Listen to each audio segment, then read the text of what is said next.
The stones of the citadel were cold against my back, seeping through the thin fabric of my servant's dress. I pressed myself deeper into the shadowed alcove, a forgotten speck in the river of fear flowing through the great hall. My heart was a frantic bird beating against the cage of my ribs. I shouldn't be here. A rejected omega, an outcast, standing in the sacred space of the royal wing, was a crime punishable by exile, or worse.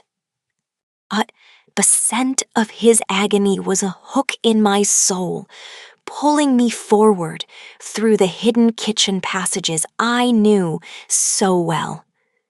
"Make way for the high healer!" A guard's voice cut through the murmurs, sharp and commanding. The crowd parted like a wave before a ship, and High Healer Kale strode past. His robes were the color of fresh blood, and his face was a mask of grim duty.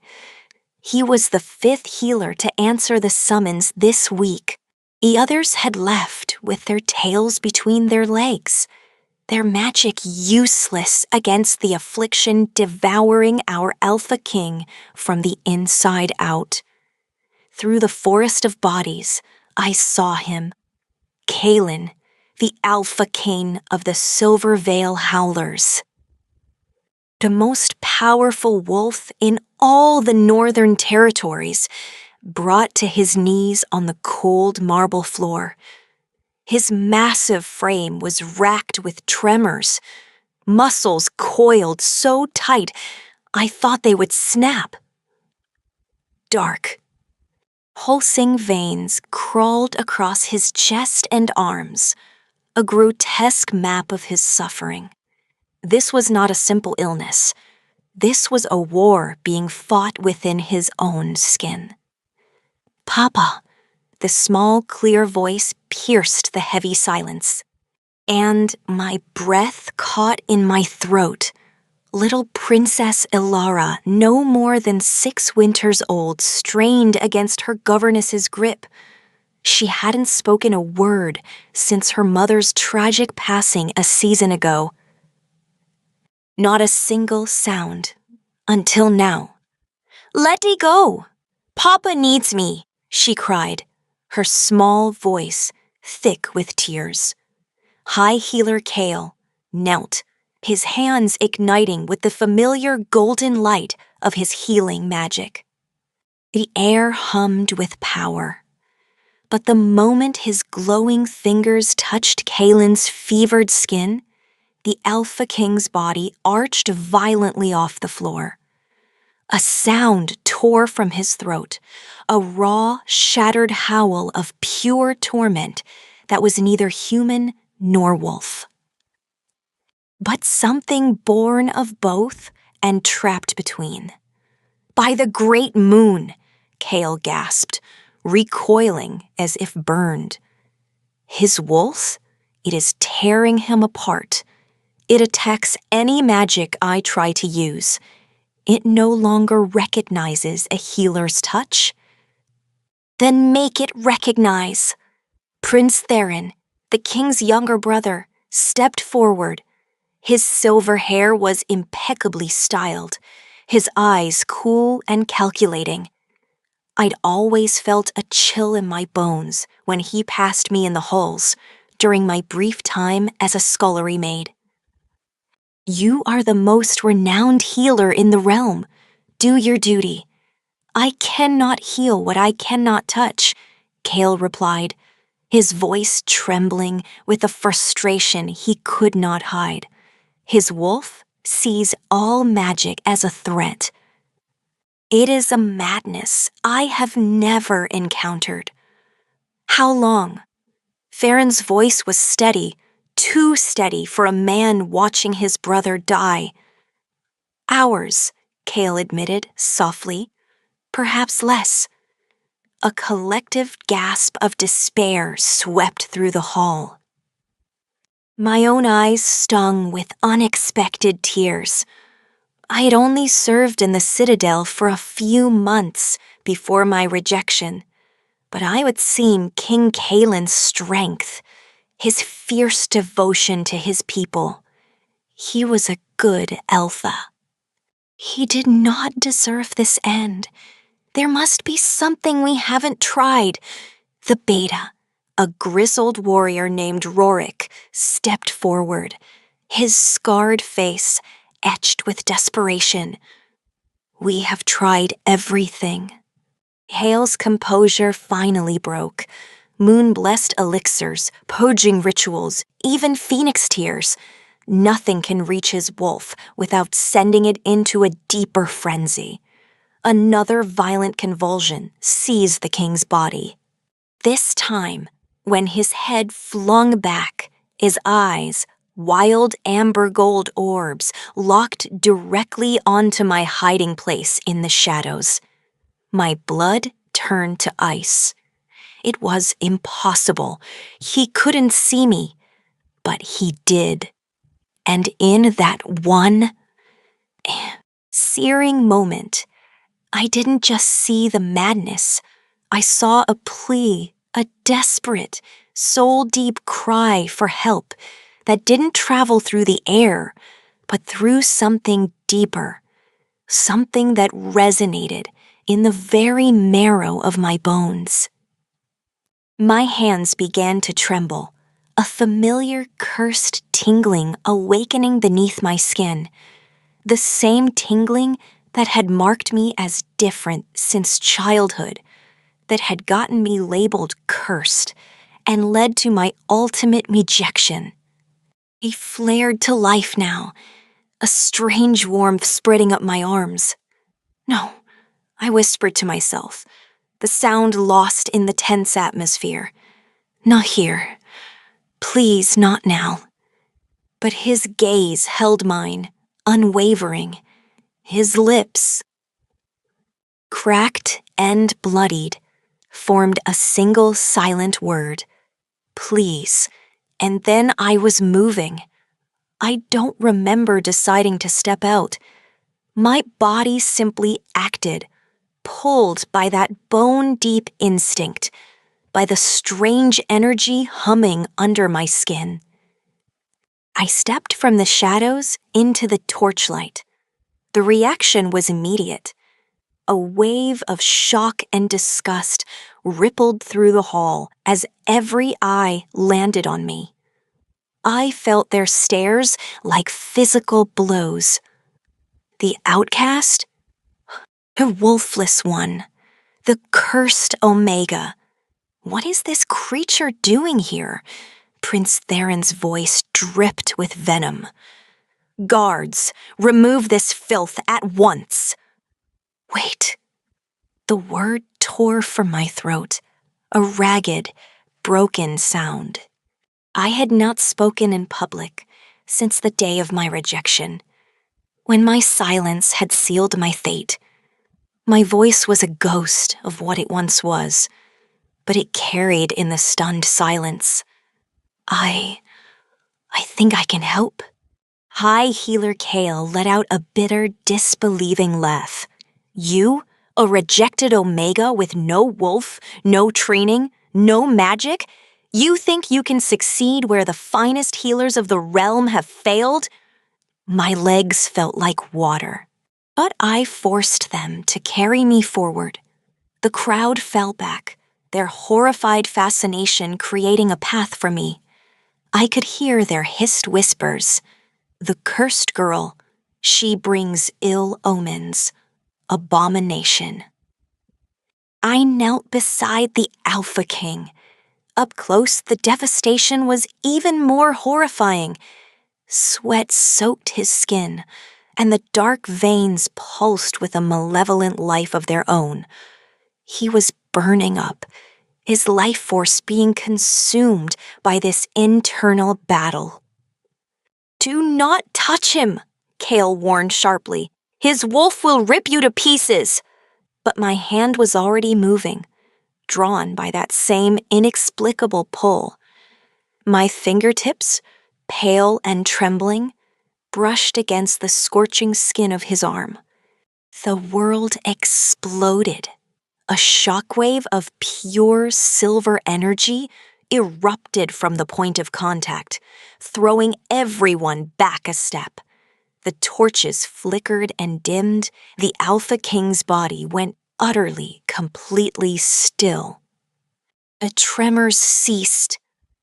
The agonized tension drained from his muscles, and his eyes snapped open. They were no longer the confused, pained amber from moments before. They were pure, blazing wolf gold, clear and focused. His hand, swift as a striking serpent, shot up and locked around my wrist. His grip was like iron, unbreakable. His voice, when he spoke, was a low, primal growl that vibrated through the very floor. It was the voice of his wolf, ancient and absolute, mine. His canines elongated, sharp and deadly. Before I could gasp, before anyone could move, he pulled me down. A sharp, searing pain erupted at the junction of my neck and shoulder. The pain was blinding, a white-hot brand. But beneath it, woven through the agony, was something else. A profound sense of connection, of a missing piece slotting into place deep within my soul. He had claimed me. When he finally released me, his eyes were clear amber, fully human, and filled with a dawning, horrified awareness. My blood stained his lips. "What have I done?" he whispered, his voice raw from days of screaming. "Blasphemy!" Prince Theron's roar shattered the stunned silence. "He has claimed a rejected Omega. The curse has driven him truly mad. Seize her! She has bewitched the king. No one touches her." Kaelin's voice was quiet, but it carried the full, undeniable weight of an alpha's command. He struggled to sit up, and without thinking, I reached out to steady him. The moment my skin touched his again, the black veins on his arm faded, retreating by a fraction. "Impossible," High Healer Kael breathed, his eyes wide with shock. "The curse, it recedes. How is this possible?" "Witch," someone in the crowd shouted. "I'm not," I tried to protest. My voice failed me, shrinking back to a frightened whisper. "Papa." Elara broke free and ran to us, skidding to a halt before me. Her wide amber eyes, so like her father's, looked at me not with fear, but with wonder. She pointed a small finger at me. "You have a pretty light." "What light?" Ferryman demanded, his eyes narrowing. But Elara was already reaching for my hand. The moment her small fingers touched mine, I gasped. I saw it through her eyes, a soft silver luminescence emanating from my skin, invisible to the adults, but clear as daylight to her innocent sight. "She makes the hurt go away," Elara said, turning to her father. "Just like Mama used to." The hall erupted into chaos. Mentions of the late Queen Lyra, a mysterious woman Kaelin had found dying in the woods and claimed against all tradition, were strictly forbidden. The rumors of her own strange abilities were a secret everyone knew, but no one spoke of. "Enough," Kaelin commanded, and silence fell once more. He looked at me, his gaze intense, searching. "What is your name?" "Arya." I managed, hating the broken, fragile sound of my own name. "My name is Arya."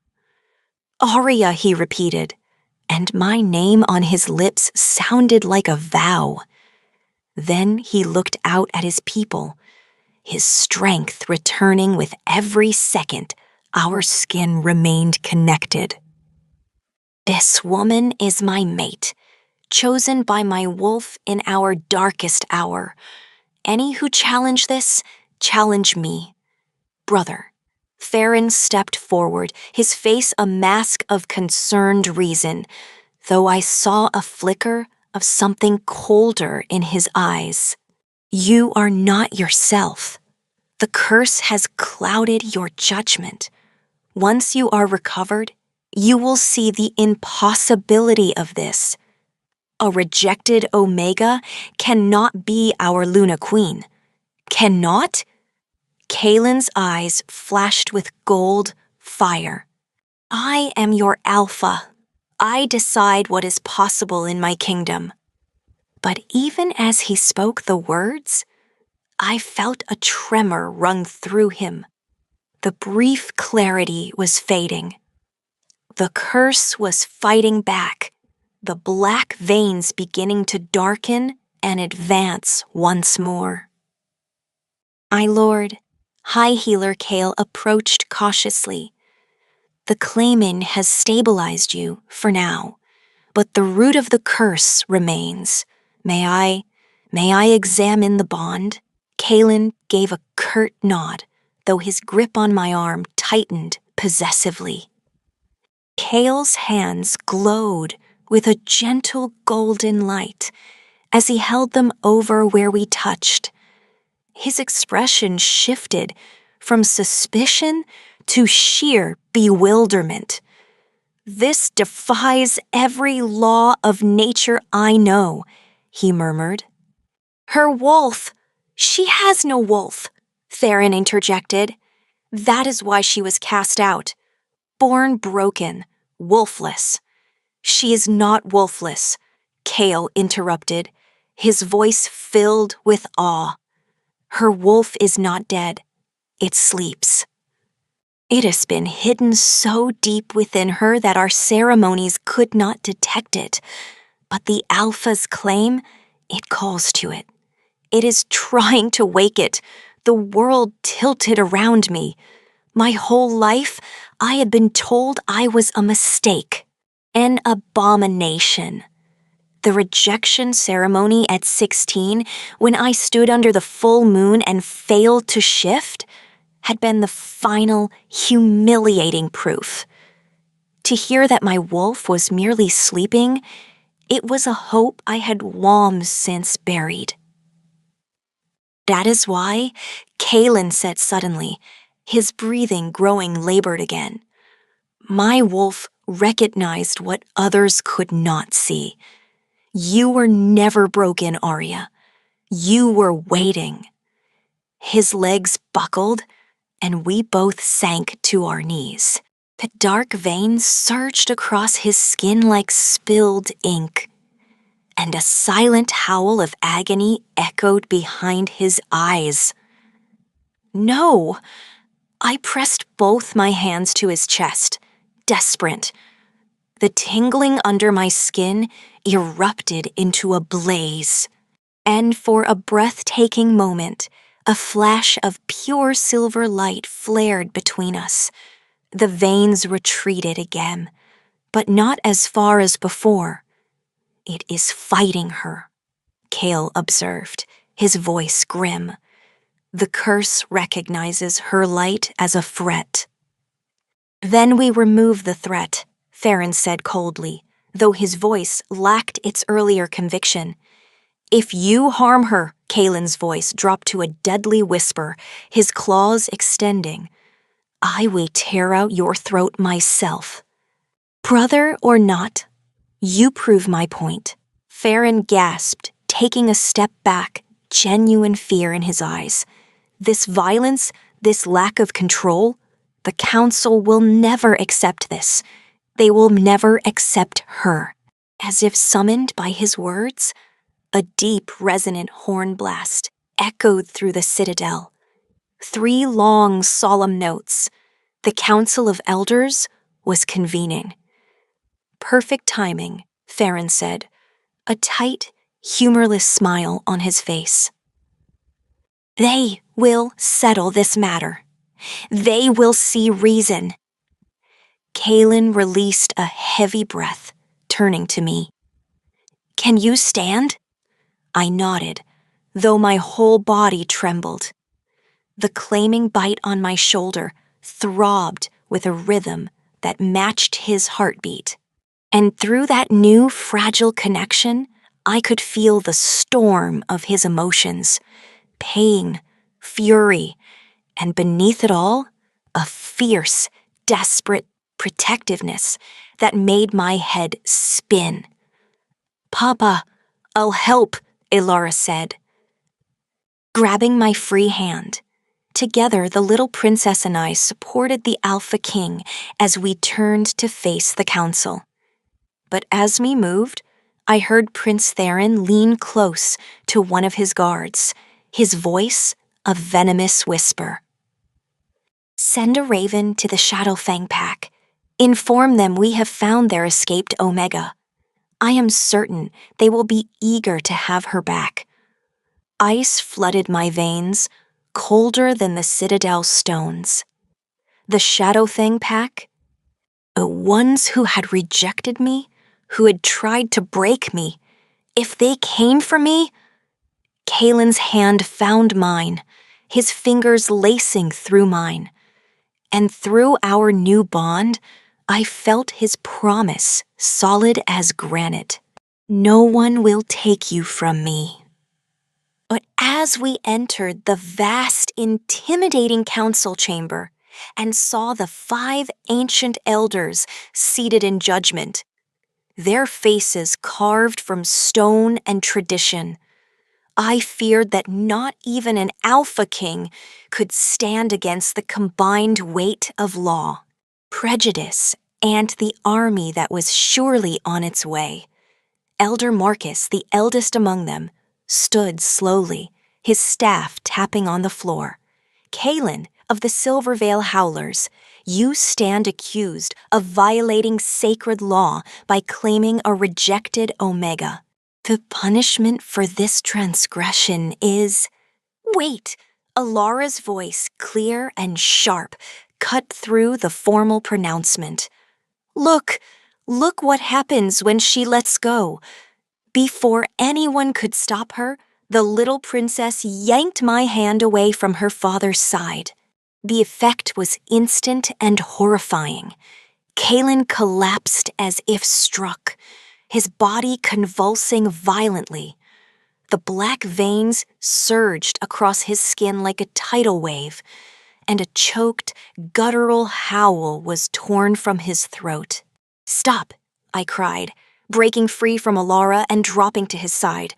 But when I reached for him, my hands passed straight through his arm as if he were made of morning mist.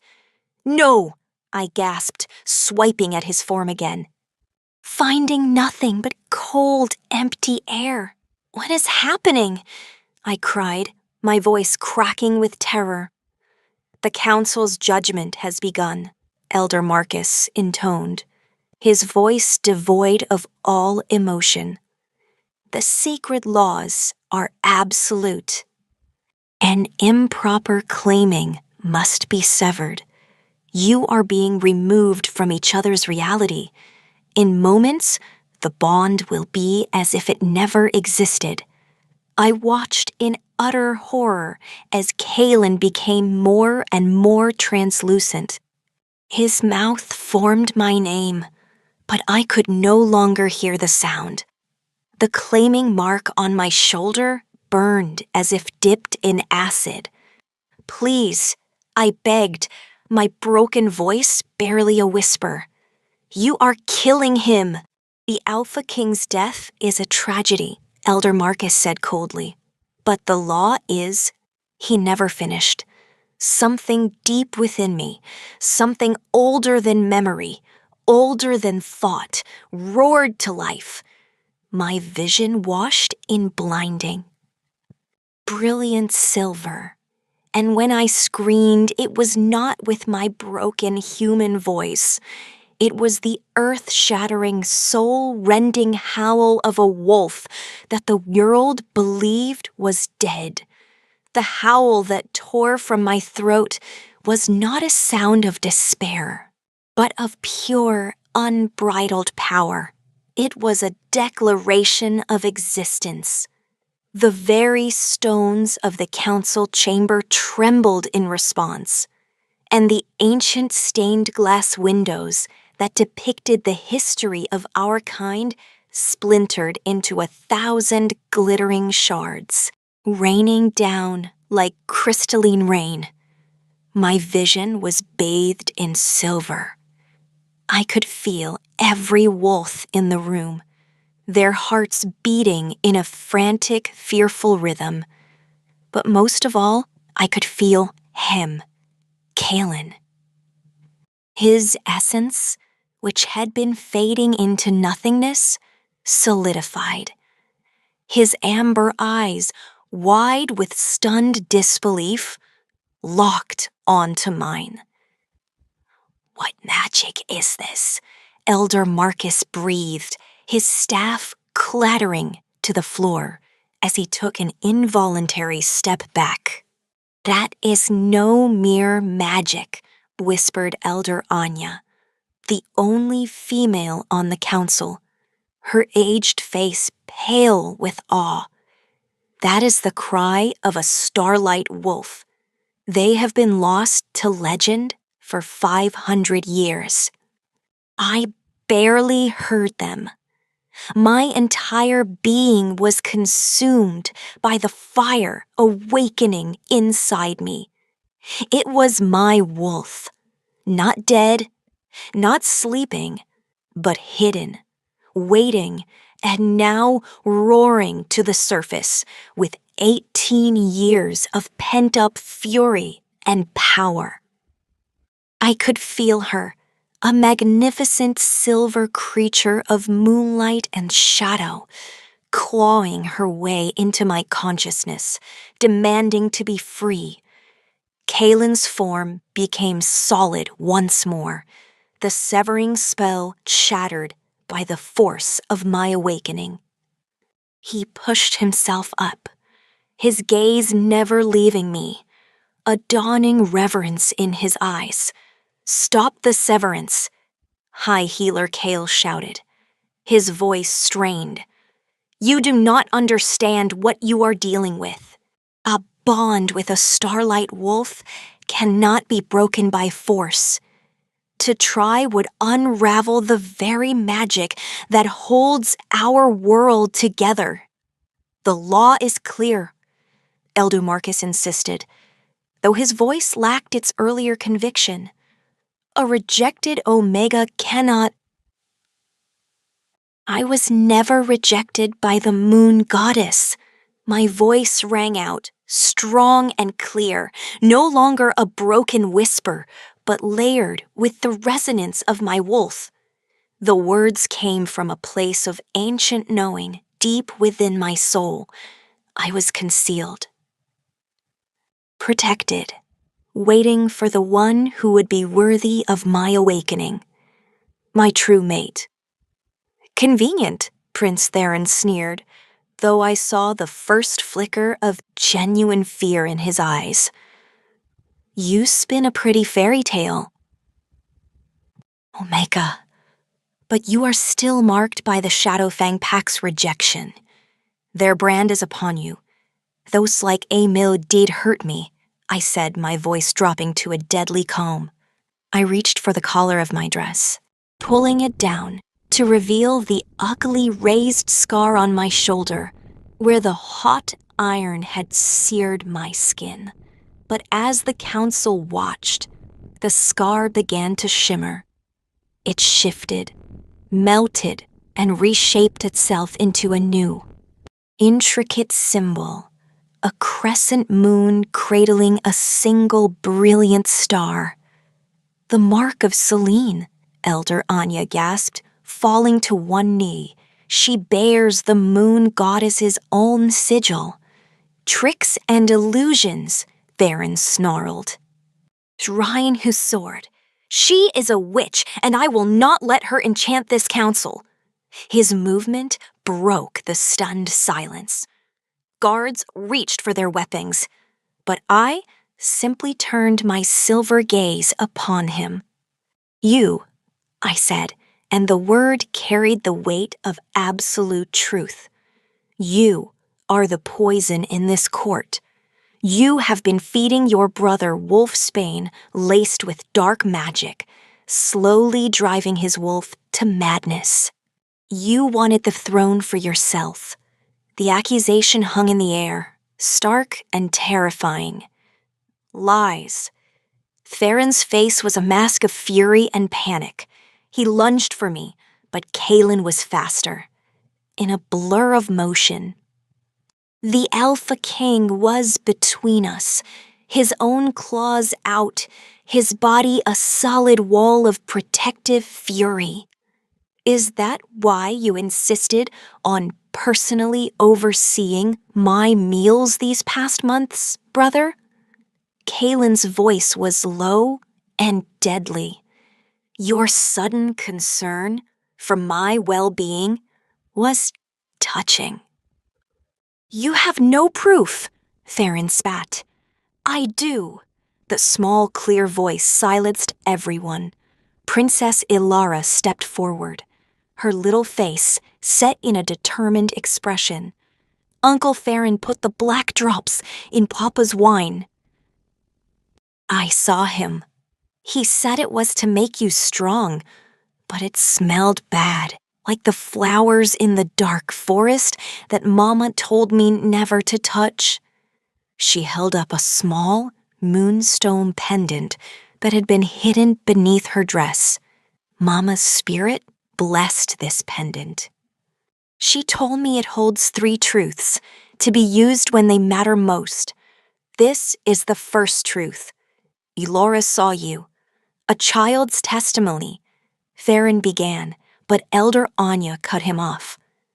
The testimony of a royal child who carries her mother's gift of sight is beyond dispute. She cannot lie about what she has witnessed. The other elders murmured amongst themselves, their rigid certainty crumbling. The foundation of Theron's plot was cracking before their eyes. If what the Starlight Wolf claims is true, Elder Marcus said slowly, his eyes fixed on me with a new, calculating light. Then this falls under the Starlight Accord, not our common pack law. The Starlight Accord was destroyed, Theron said. A little too quickly. No, Elder Anya rose, her voice gaining strength.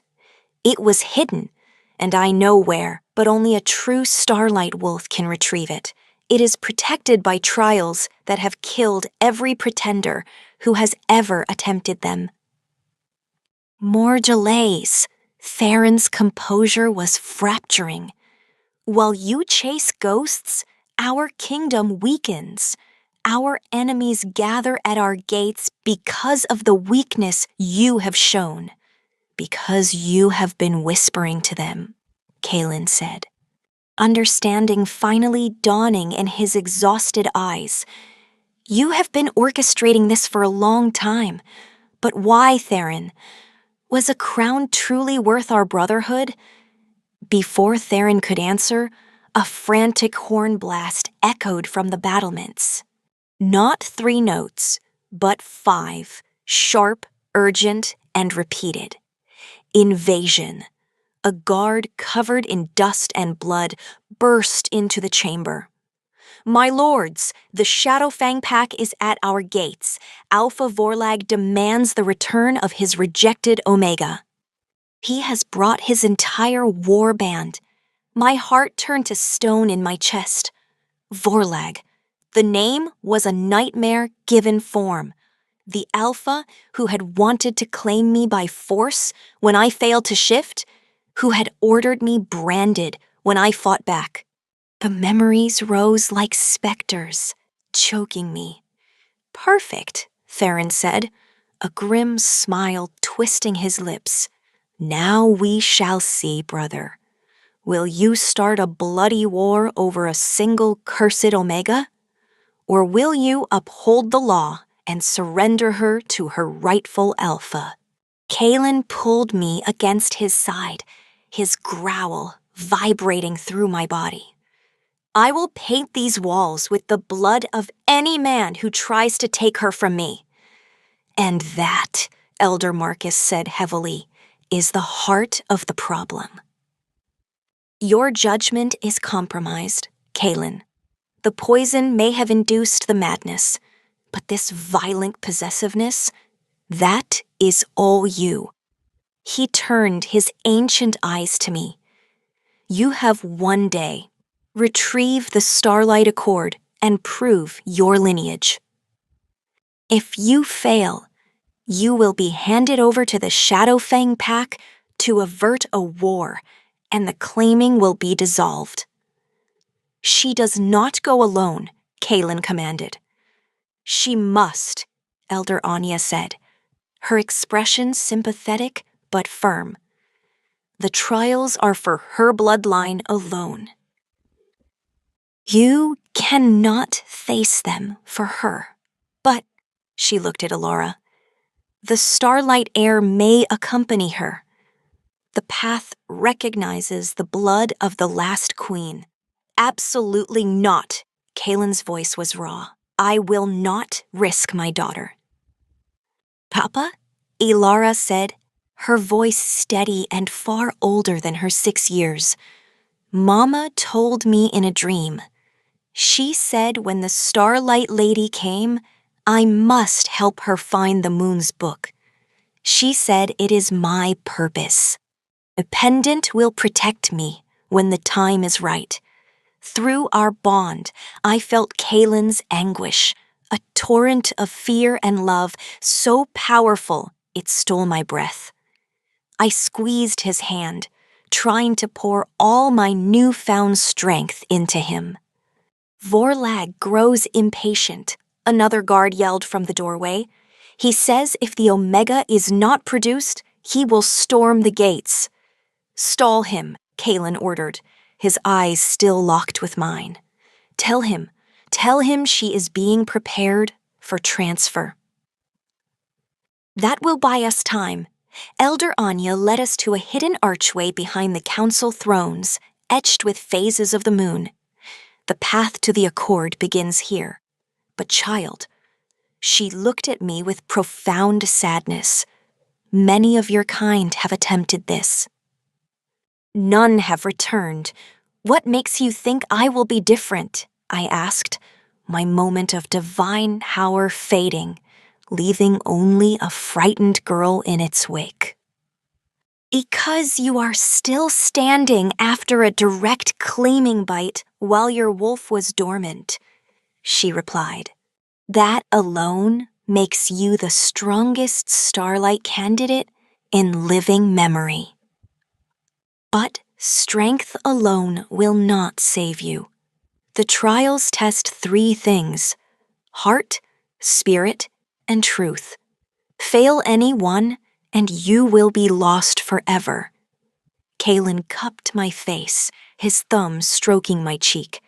His amber eyes burned with intensity. Come back to me. Arya, I cannot lose you now. Not when I have just found the other half of my soul. I wanted to promise him I would. I wanted to be brave, but the words stuck in my throat. Instead, I leaned my forehead against his. Our breath mingling, our bond humming with a connection that felt as ancient as the stars themselves. Go, he whispered, his voice thick with emotion. Go now.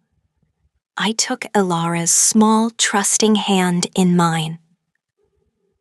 With one last look at my mate, I turned and plunged into the darkness of the hidden passage, leading his daughter toward a fate that could mean both our deaths.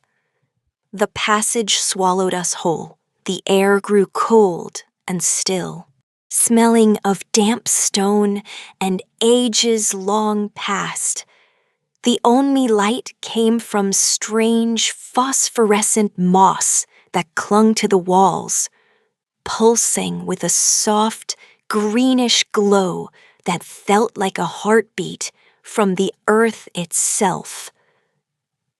I could still feel Kaylin through our bond, a knot of rage, desperation, and fierce, unwavering love. It was a beacon in the overwhelming darkness, a tether to the world I was fighting to save. But with every step downward, the connection grew fainter, as if the ancient magic of this place was muffling it. "I'm scared," Alara whispered, her small fingers tightening around mine. The brave facade she had shown the council was crumbling now that we were alone. "So am I admitted, and the honesty seemed to strengthen my grip on her hand. "But we are together, and we are doing this for your father, for your pack. That has to count for something." The corridor ended in a vast, circular chamber. It was utterly silent, the bears so still I could hear the blood rushing in my own ears. In the center of the chamber, 3 archways stood, each made of a different material and radiating a distinct energy. The first was framed with thorns so sharp they seemed to bleed shadow into the air.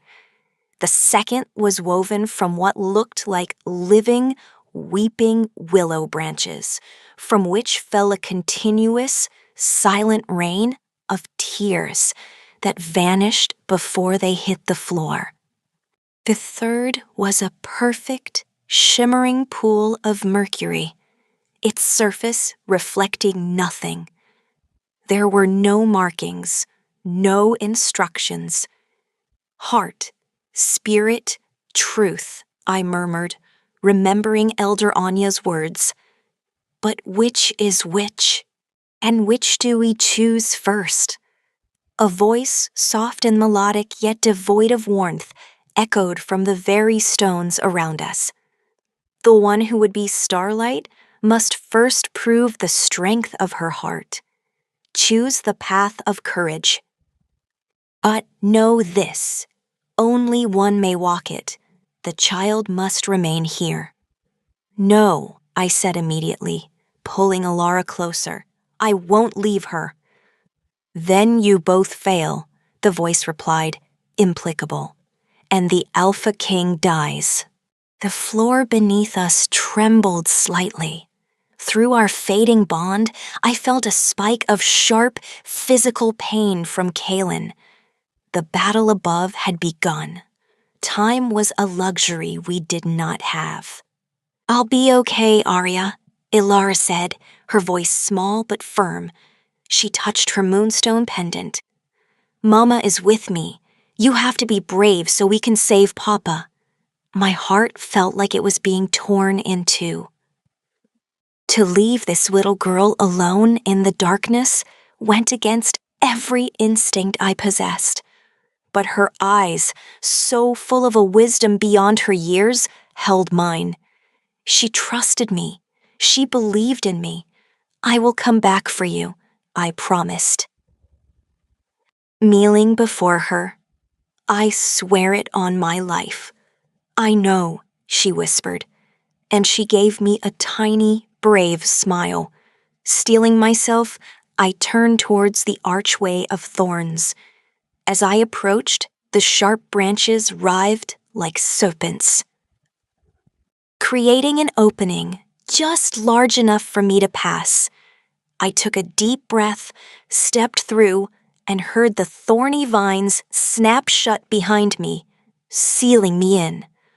I was in a long, dark tunnel. The air was thick with the scent of blood and fear. And then the whispers began.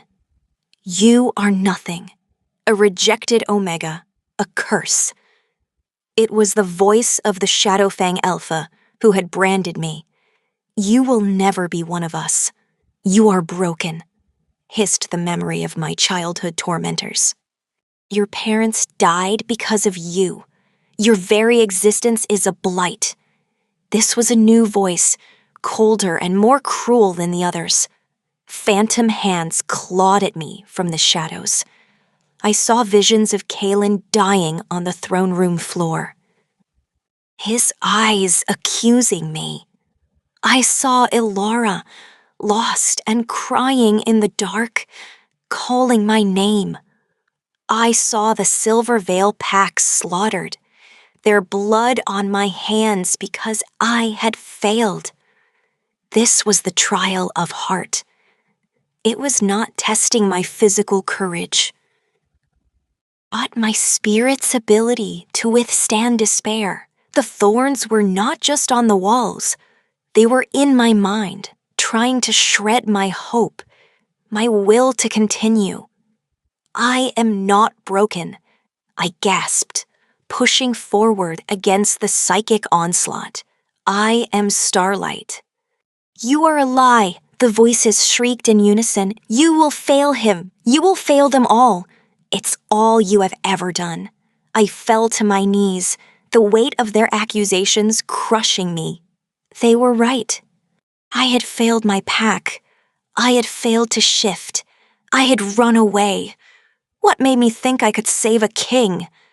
But then, through the cacophony of fear, a single clear image came to me. Kalen's eyes when he first saw me. Not with disgust, but with recognition. Alara's hand, trusting and warm in mine. The feeling of my wolf, magnificent and powerful, awakening at my mate's call. No, I said, pushing myself back to my feet. My voice grew stronger with each word. I have been chosen. I have been claimed. My heart is not weak. It has been tempered by suffering, and it beats for them. For my mate, for my pack, for that child back there. I roared the last words, and a pulse of silver light exploded from me. The whispering voices screamed and fell silent. The phantom hands dissolved into smoke. The thorny walls ahead of me shuddered and crumbled to dust, revealing the end of the tunnel I had passed. I stumbled out of the tunnel, my body trembling with adrenaline, back into the circular chamber. Alara was exactly where I had left her, her eyes wide. "You're shining," she breathed. I looked down at my hands. A soft, silver luminescence clung to my skin, the visible proof of my starlight nature. The trial had not broken my heart. It had forged it into something stronger. But there was no time to rest. The voice echoed again. The heart is proven. Now, the spirit must be tested. Choose the path of sacrifice. The weeping willow archway seemed to beckon. I looked at Ilara. "This one is mine," she said, her small chin held high. "Mama told me, the spirit tier path is for the air. I have to walk it alone." Before I could protest, she walked resolutely towards the archway. The weeping branches parted for her, and she disappeared into the gentle, sorrowful cascade. I was alone again. The chamber was silent, but I could feel the weight of the second trial beginning. This was not a test of facing my own fears soon, but of enduring the pain of others, of sacrifice. The walls of the chamber melted away, and I was no longer in a cave. I was standing in the throne room, but it was a memory, hazy and distorted. I saw Kalen, younger, his face etched with grief. He was kneeling over a woman with hair like spun moonlight, Queen Lyra.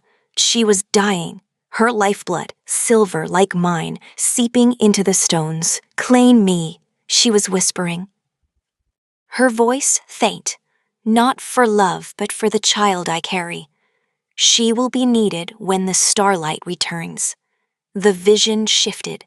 I saw my own mother, a woman whose face I had only seen in dreams, running through a dark forest. Her belly swollen with child, with me. A monstrous shadow pursued her. My father turned to fight, buying seconds with his life. "Hide her, wolf!" my mother screamed to a hooded figure. "Hide it so deep she will not know it herself. The shadow fangs must not find her." Another shift. I saw the consequences of my escape from the Shadow Fang pack. An old healer who had been kind to me being whipped for helping me. Other Omegas, my friends, being punished for my defiance. Their pain, their fear, their suffering, it washed over me, a tidal wave of guilt and sorrow. This was the sacrifice. It was not about dying. It was about living with the knowledge that my very existence had caused a ripple effect of pain. Could I bear it? Could I carry this weight without being crushed by it? Tears streamed down my face as I witnessed every moment of anguish I had indirectly caused. It was a torment far worse than the thorns. This was the truth of my life laid bare. Yes, I sobbed, my voice cracking. I will bear it. Their pain is my pain, but I will not let it define me. I will use it to make a world where no one has to suffer like this again. The vision ceased. The chamber returned. I was on my knees, emotionally ravaged, but unbroken. The mercury pool, the third archway, began to shimmer. The trial of truth awaited, and this time, I knew. Elara and I would have to face it together. The surface of the mercury pool rippled, not reflecting the cavern around us, but showing a different scene entirely. I saw Elara. She was in a grove of crystalline trees, each one humming with a soft, mournful song. She was not crying. She stood very still, her small hand pressed against the trunk of the largest tree, her eyes closed in concentration. She was sharing her spirit. Her innocence with the sorrow trapped within the grove. It was her trial of sacrifice, giving of her own light to heal something ancient and broken. As I watched, the image in the pool shifted, showing the third archway from the other side. It was not a pool of liquid, but a gateway of pure, solid light. And standing before it was me. Or rather, a perfect, dark reflection of me. Her eyes were not silver, but voids of deepest night, and a cruel smile played on her lips. "Hello, sister," the shadow area said, her voice a chilling mimicry of my own. "I have no sister," I said, rising to my feet, my own silver light flaring in response to her darkness. "Don't you?" she purred, stepping through the gateway of light, which solidified into a mirror behind her. "What about the twin you felt in your mother's womb?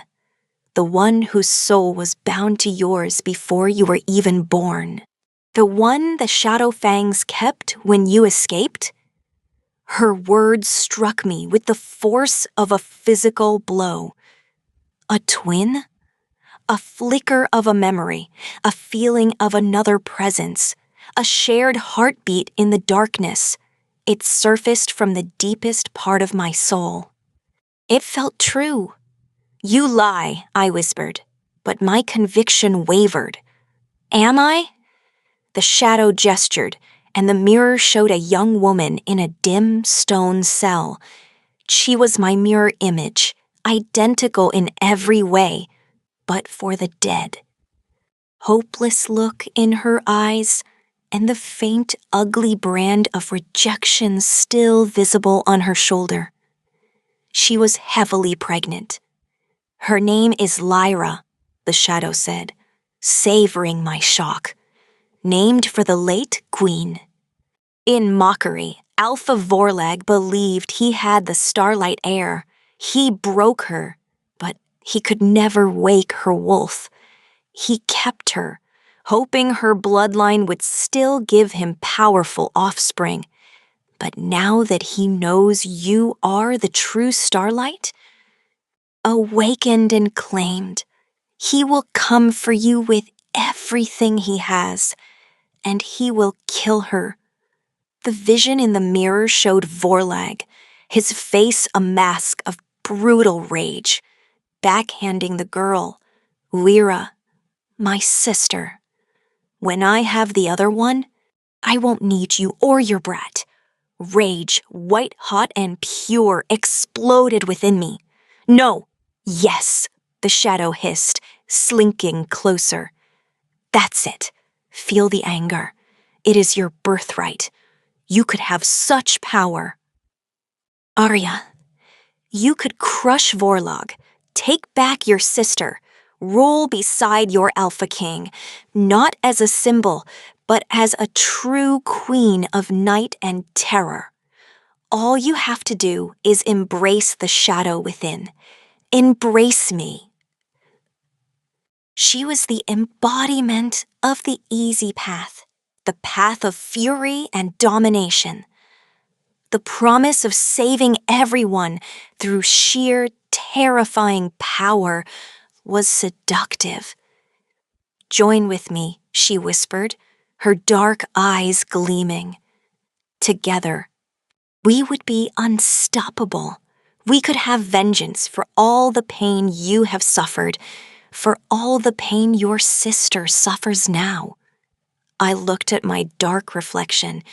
I saw the temptation there, to never be weak again, to never be a victim, to make them all pay.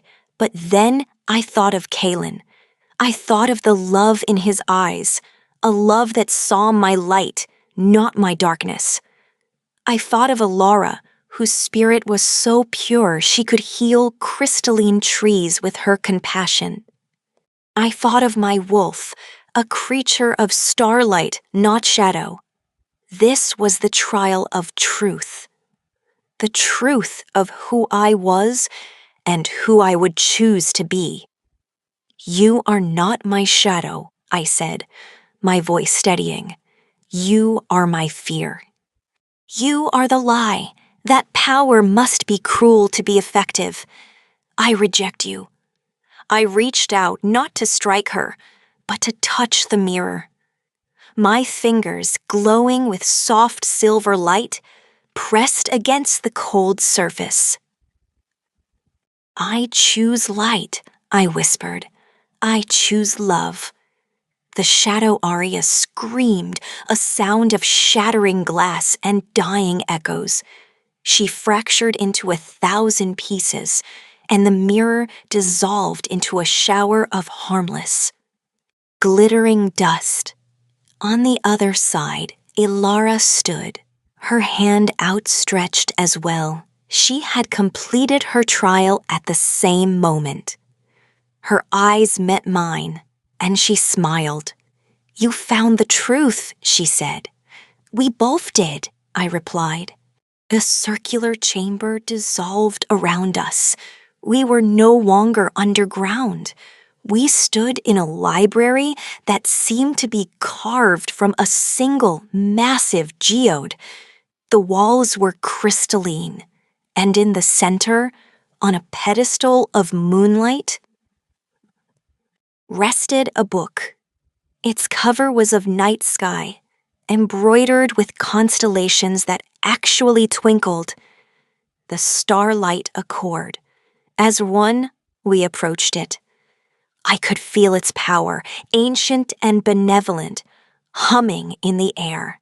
"We have to hurry," Elara said, her smile fading. Papa, he's getting weaker. I could feel it too. The bond was a thin, frayed thread. The pain on the other end was a constant, dull roar. I reached for the book. The moment my fingers touched the cool, starlit cover, knowledge flooded into me. Not words on a page, but understanding directly imprinted on my soul. I saw the history of the Starlight Woths, peacemakers and guides. I saw the laws that governed our unique bond with alphas. And I saw the ritual I needed, the Starlight Cleansing, a rite that used the power of a true mate bond to purify poison and break dark magic. But I also saw the cost. To purify a poison this deep, I would have to draw it into myself, trusting my Scarlight nature to transform it. It was a terrible risk. Arya, look, Elara said, pointing at the crystalline wall. It had become a window. We could see the throne room above. It was a scene of chaos. Kalen was on his knees, surrounded by Shadowfang warriors. Prince Theron was fighting, but he was being overwhelmed. And striding through the battle was Alpha Vorlag, a giant of a man with a face carved from cruelty, his eyes scanning the room, looking for me. The Omega, he bellowed. Bring me the Starlight. She is mine. He was going to kill Kalen. I could feel it. We have to go back, I cried, grabbing the Starlight Accord. It was lighter than air in my hands. Hold on to me, Elara commanded, and she grabbed my free hand. She held up her moonstone pendant. Mama, guide us home. The second truth flared with brilliant golden light. The world twisted and spun, and in a dizzying lurch, the geode library vanished. We rematerialized in the throne room, right in the center of the battle, the Starlight Accord glowing in my hands. Every fighting wolf froze, stunned by our sudden appearance. Vorlag's eyes found me, and a terrifying, possessive grin spread across his face. But my eyes were only for Kalen. He was bleeding from a dozen wounds, his strength nearly gone, the black veins once again crawling visibly up his neck. Our eyes met across the battlefield. I'm here, my love. I sent the thought down our bond, pouring all my strength, all my certainty into it. I'm here, and I know how to save you. His amber eyes clouded with pain. Cleared for a moment, they filled with a love so profound it stole my breath. Then Vorlag spoke, his voice a low, hungry growl that silenced the entire hall. There you are. The world snapped into sharp, brutal focus. The scent of blood and sweat filled the air. The clash of steel was a harsh symphony, and the predatory gleam in Alpha Vorlag's eyes was a promise of violence. But in the center of that storm, I was an island of calm. The Starlight Accord pulsed in my hands, a steady, warm heartbeat of ancient power. And my own wolf answered it with a low, resonant hum in my soul. Vorlag took a step forward, his massive form casting a long shadow. You have caused me a great deal of trouble, little star, he snarled. But the chase is over. You will come with me now, and perhaps I will let this pathetic pack live. Before I could speak, a silver blur shot past me. Kalen, fueled by a final reserve of strength and pure, unadulterated fury, placed himself between Vorlag and me. His body was battered. His breath came in ragged gasps. But his stance was that of an unyielding king. "You will not touch her." Kalen's voice was a low, deadly thunder that rolled through the throne room. "She is my mate, claimed and blessed." Vorlog laughed. A harsh, grating sound. "A claim made in madness. You are a dying king, Kalen, clinging to a ghost.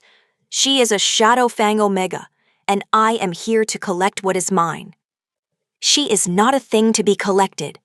The voice that rang out was high and clear. Yet it carried an authority that made the warriors flinch. Ilara stepped forward, her small hand still clutching mine. She pointed a finger at Vorlag, her face a mask of childish outrage. "You're a bad man." "And you hurt my papa." Vorlag's amused smirk faltered for a second, replaced by annoyance. "Silence, child. This is no place for you."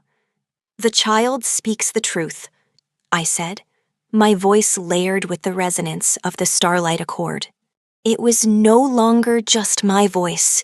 It was the voice of generations. "I am no one's property, and the king is not dying. He is healing." I didn't wait for his retort. I turned my back on him, a gesture of such absolute dismissal that a stunned silence fell. My entire world narrowed to Kalen. I could feel the dark poison writhing inside him through our bond, a nest of vipers strangling his wolf spirit. "I need to touch you," I whispered to him, my voice for his ears only. "I need to draw the poison out. It will hurt." His amber eyes, clouded with pain, held mine. A world of understanding passed between us. He saw the fear in my eyes, the uncertainty of this untested power, and he gave me the one thing I needed most: his absolute trust. "Do it," he rasped. "I am yours." I placed the Starlight Accord on the floor beside me. Its pages glowed, the text shifting and swirling as if alive. Then I pressed my hands against Kalen's chest, directly over his heart. I closed my eyes, and I let my wolf rise to the surface. Silver light, pure and bright, erupted from my palms and enveloped him. Gasps echoed around the hall. But this was not the violent shockwave from before. This was a gentle, deliberate flow. I sent my consciousness into the light, following it into the labyrinth of his being. I found his wolf. It was a magnificent, midnight black creature, but it was pinned down, entangled in thick, black tendrils of the poison. It was weak, its golden eyes dim. It looked at my silver light, not with aggression, but with a weary, desperate hope. "I am here to help," I whispered in this space between spirit and flesh. I reached for the tendrils with my light. The moment I touched them, agony lanced through me, sharp and acidic. It was Vorlog's malice, Farron's betrayal, the dark magic that sustained it. All of it, a concentrated venom that sought to corrupt anything it touched. I cried out, my physical body trembling, and I did not let go. I began to pull. It was like drawing barbed wire from a wound. Every inch was a fresh wave of torment. I felt the poison enter me, a cold fire spreading through my veins. Threatening to extinguish my own light, I could hear Vorlag's triumphant roar in the distance, believing his magic was winning. But he had not accounted for the starlight. As the poison flowed into me, my wolf did not fight it with rage. She did not try to destroy it. She began to change it.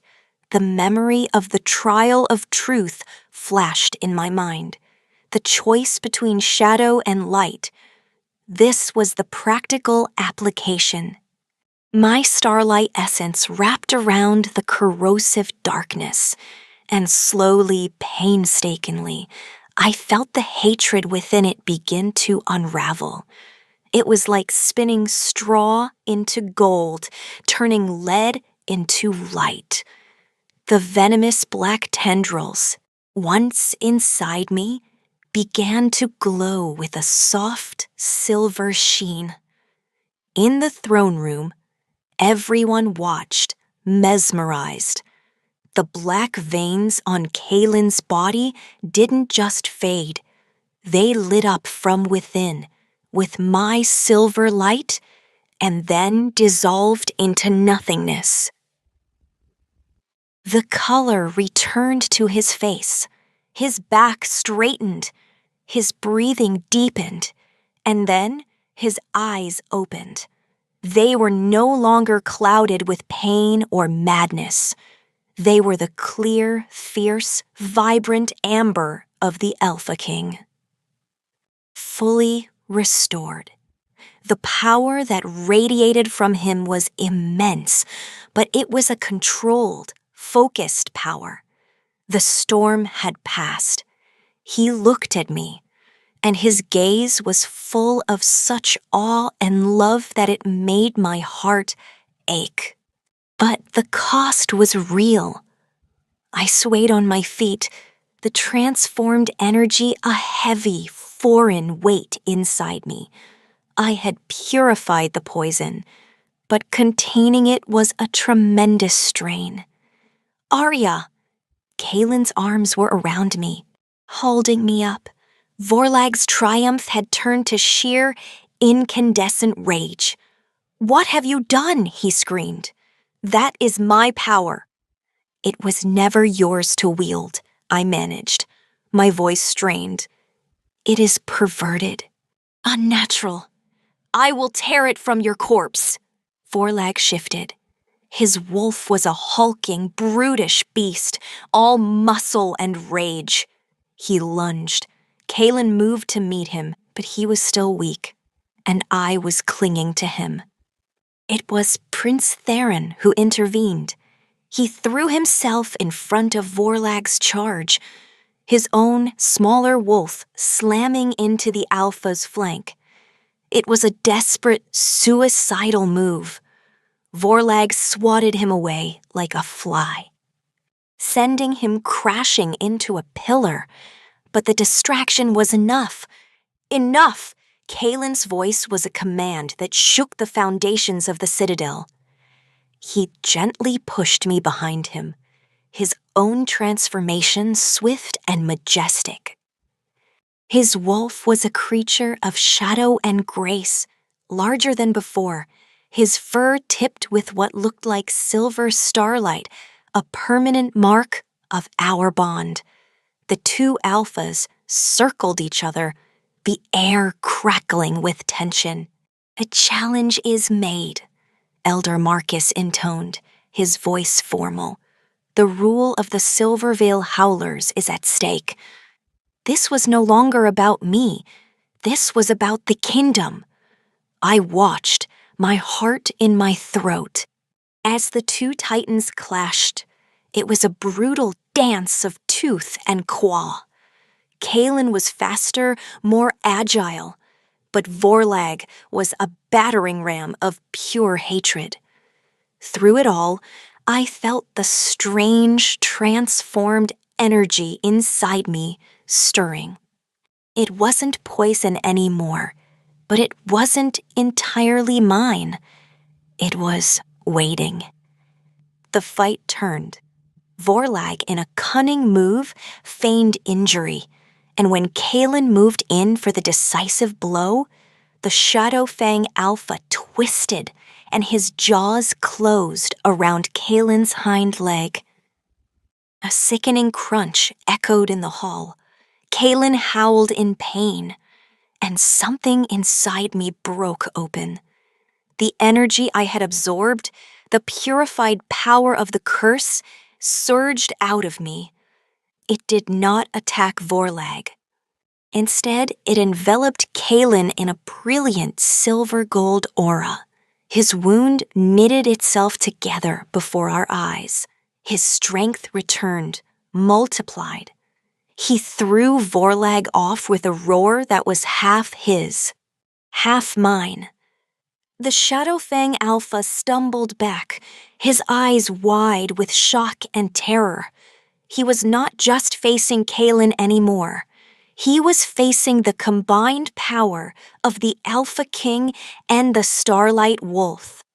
"Yield," Kalen commanded, his voice absolute. For a moment, I thought Vorlag would, but then his eyes, burning with hatred, found mine over Kalen's shoulder. "Never," he spat. "I will see this kingdom in ashes first." He gathered himself for one last desperate lunge. But he never made it. A small, clear voice cut through the tension. "Third truth."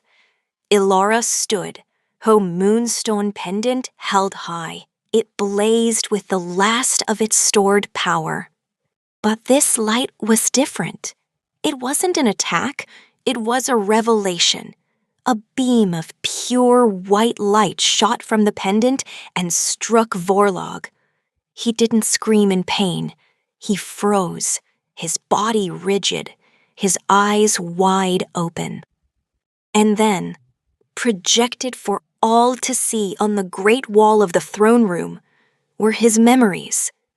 We saw him poisoning his own predecessor. We saw him torturing Omegas. We saw him striking my sister, Lyra. We saw his secret pacts with other rogue alphas to carve up the northern territories. We saw every lie, every betrayal, every act of cruelty. The evidence was irrefutable, painted in the light of ultimate truth. The gathered Shadow Fang warriors, those who had followed him out of fear or loyalty, stared in horror. One by one, they dropped their weapons. The fight went out of them. Vorlag, exposed and powerless, collapsed to the floor, not in pain, but in utter defeat. The truth had broken him more completely than any physical blow ever could. The throne room was utterly silent. Kalen shifted back to his human form. Standing tall and powerful, he looked at the defeated Alpha, then at his own warriors, and finally at the stunned Shadow Fang pack. "The challenge is over," he declared. "Alpha Vorlag is defeated by the laws of pack and the judgment of truth. His life is forfeit." He turned to me, his eyes asking a silent question. The power of life and death was his, but he was offering me a say. I thought of my sister, trapped and broken. I thought of the pain he had caused. But I also thought of the Starlight Accord and its teachings of justice, not vengeance. I walked forward until I stood over the broken form of Alpha Vorlag. I looked down at the man who had been my nightmare. "No," I said, my voice clear and carrying. "Do not kill him." A murmur of surprise rippled through the hall. "To kill him would make us executioners," I said, looking at Kalen, then at the elders. "And it would not heal the wounds he has caused."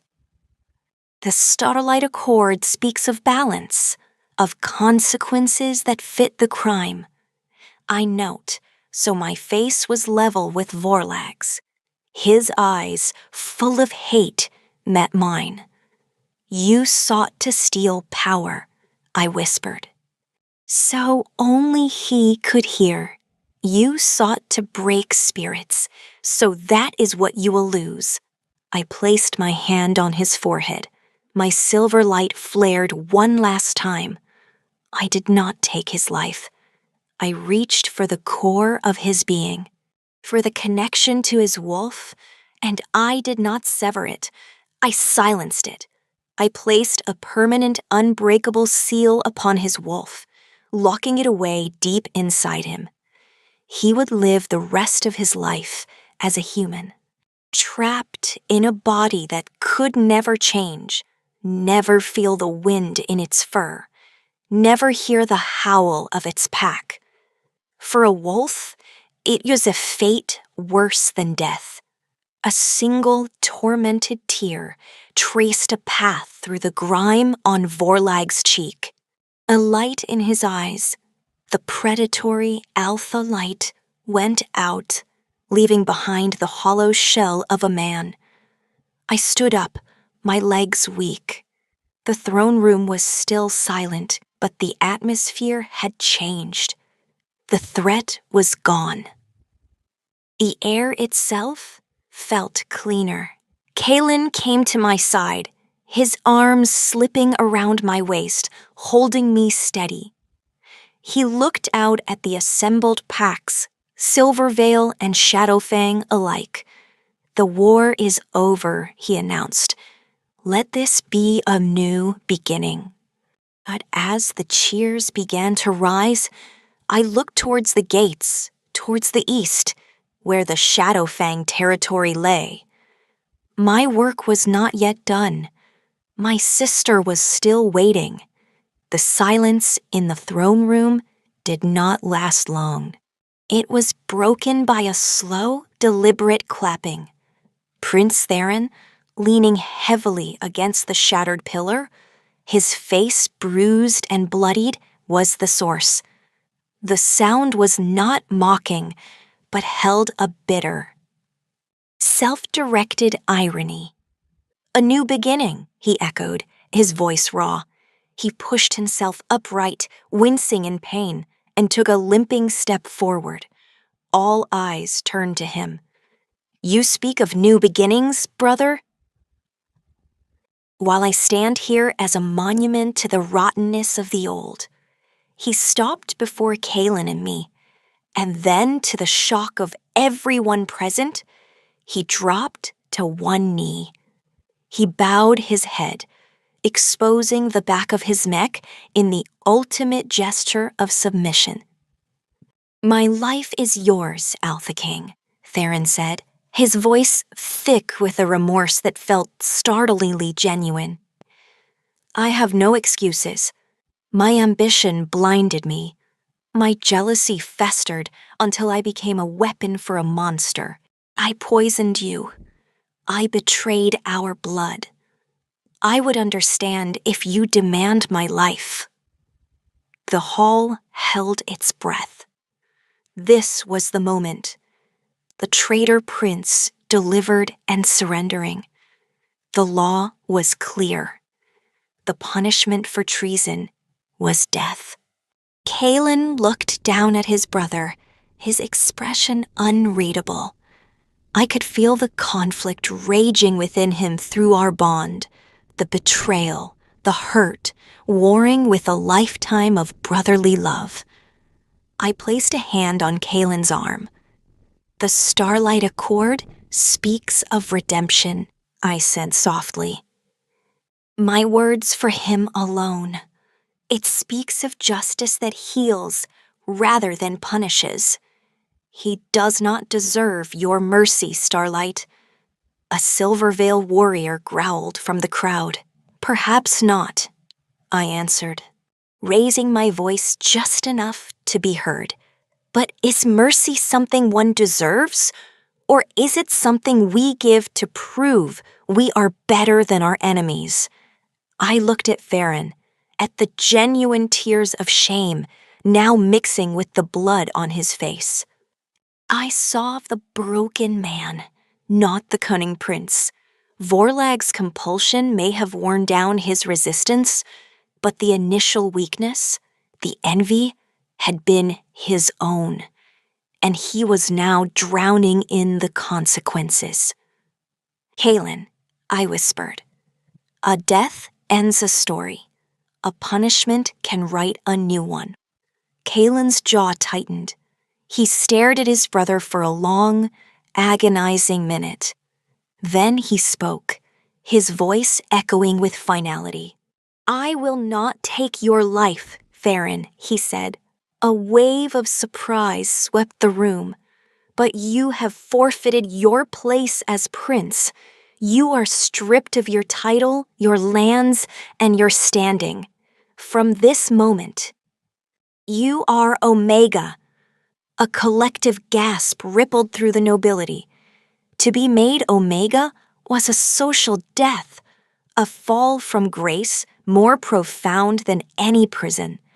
Theron flinched as if struck, but he did not protest. He kept his head bowed. "You will remain in the citadel," Kaelin continued, his voice cold. "You will perform the duties of the lowest Omega. You will serve the pack you sought to destroy. You will live every day with the reminder of what you have done." "That is your sentence. Do you accept it?" Theron's shoulders shook. When he looked up, his eyes were clear. "I accept, my king. Thank you for my life. I will spend it in atonement." It was done. The internal threat was neutralized. But a larger task remained. The Shadowfang warriors still stood in our hall, leaderless and adrift. They looked lost, their eyes flicking from the broken Vorlag to Kaelin, uncertain of their fate. Kaelin addressed them. "Shadowfangs, your alpha is fallen, not by treachery, but by challenge and the exposure of his crimes. You followed him out of duty or fear. I offer you a new choice." He stepped forward, his presence commanding, and, for the first time, free of the dark poison that had plagued him, he was every inch the Alpha King. "Swear fealty to the Silver Veil Howlers. Join our pack, and you will be granted amnesty and a fresh start. Your families will be safe, your honor can be rebuilt, or you may depart in peace, exiles, to find your own path. But know that any who choose to leave and raise a hand against us will be shown no mercy." It was a generous offer, more generous than many would have given. The Shadowfang warriors looked at each other. Then, one by one, they began to kneel. First the ones who had surrendered early, then the ones who had fought, and finally, even the most hardened of Vorlag's inner circle bent the knee.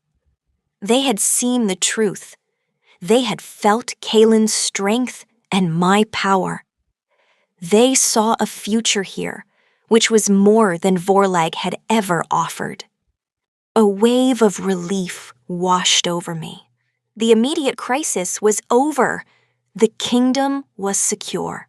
But my own heart was still tethered to a dark cell in the east.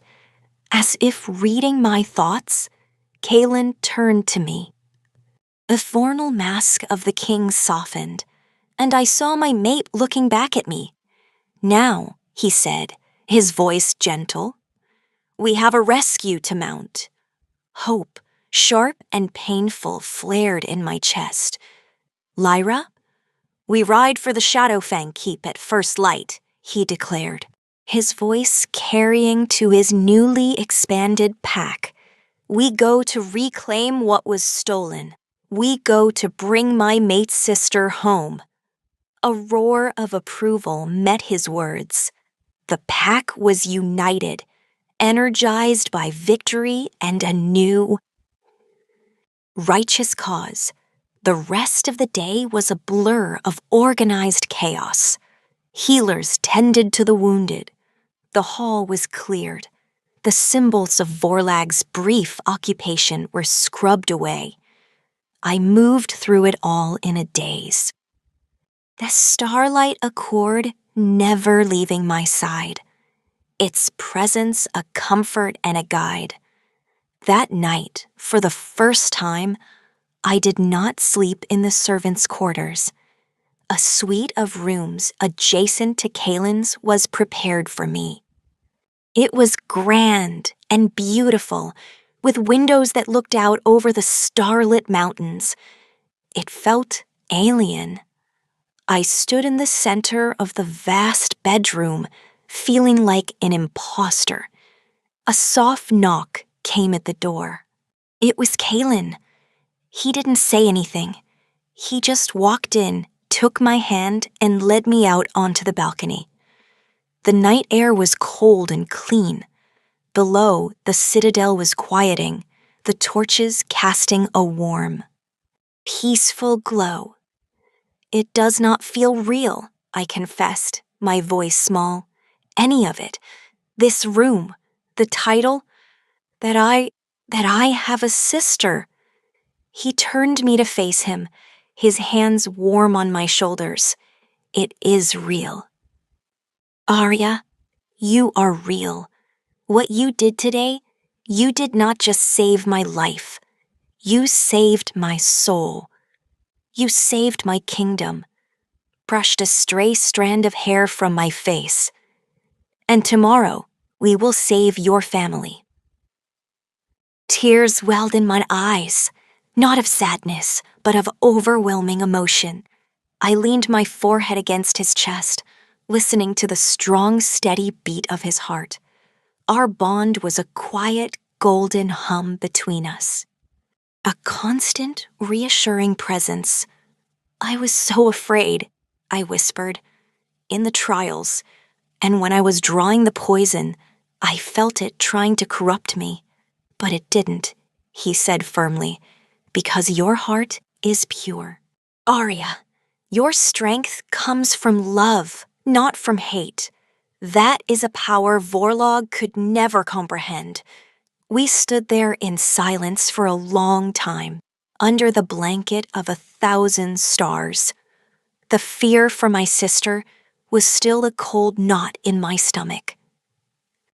But it was tempered now by a fierce, burning hope, and by the unwavering strength of the man standing beside me, the Alpha King, my mate.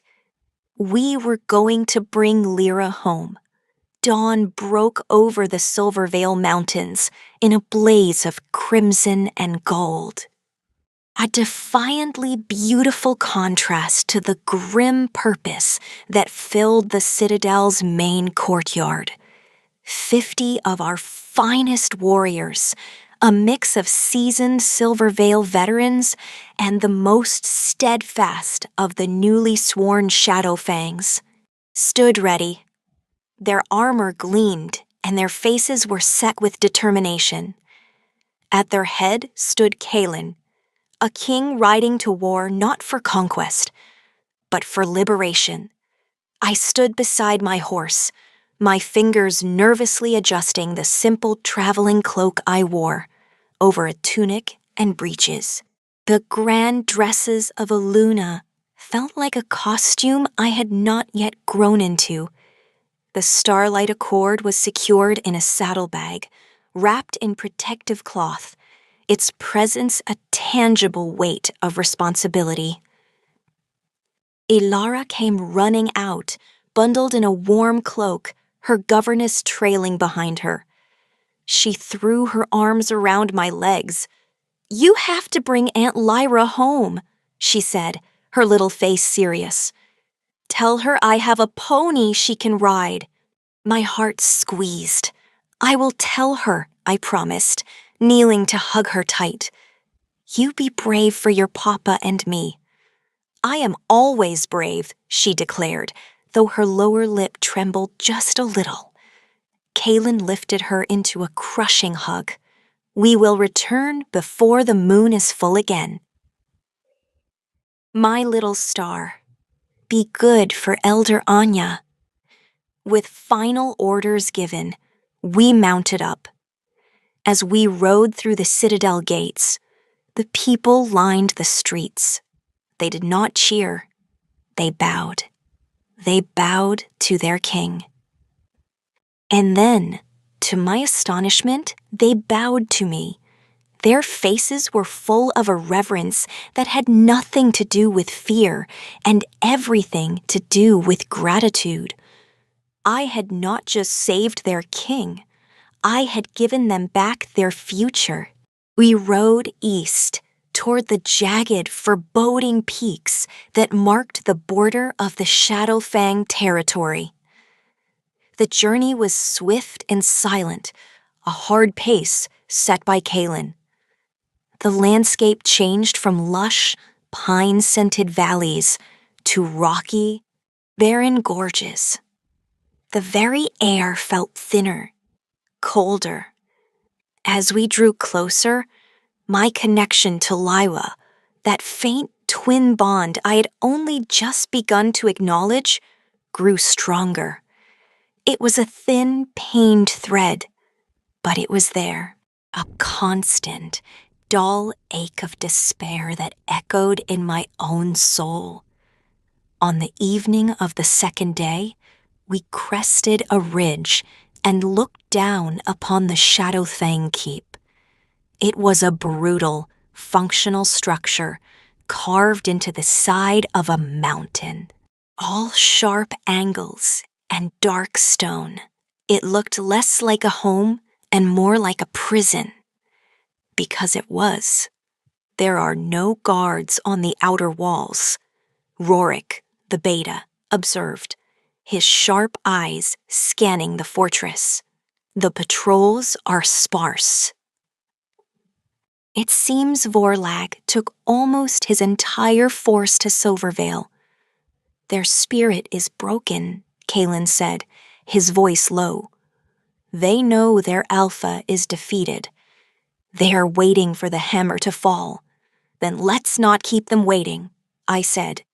My own voice, surprising me with its steel. We descended under the cover of twilight. There was no need for a stealthy approach.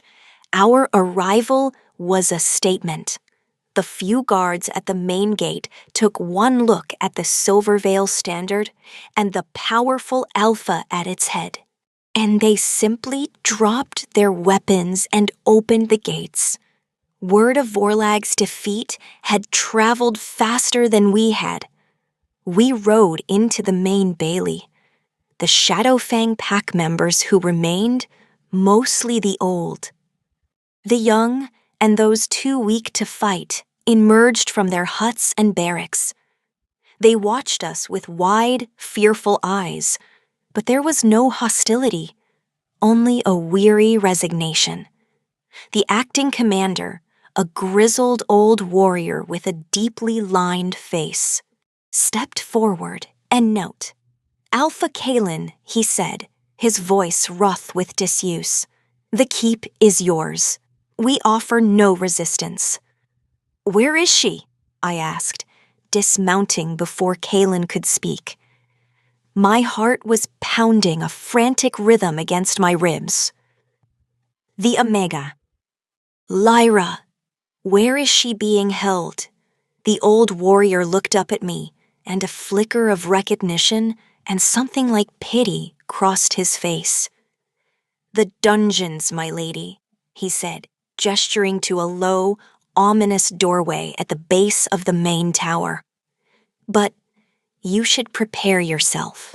A cold dread washed over me. I didn't wait for an escort.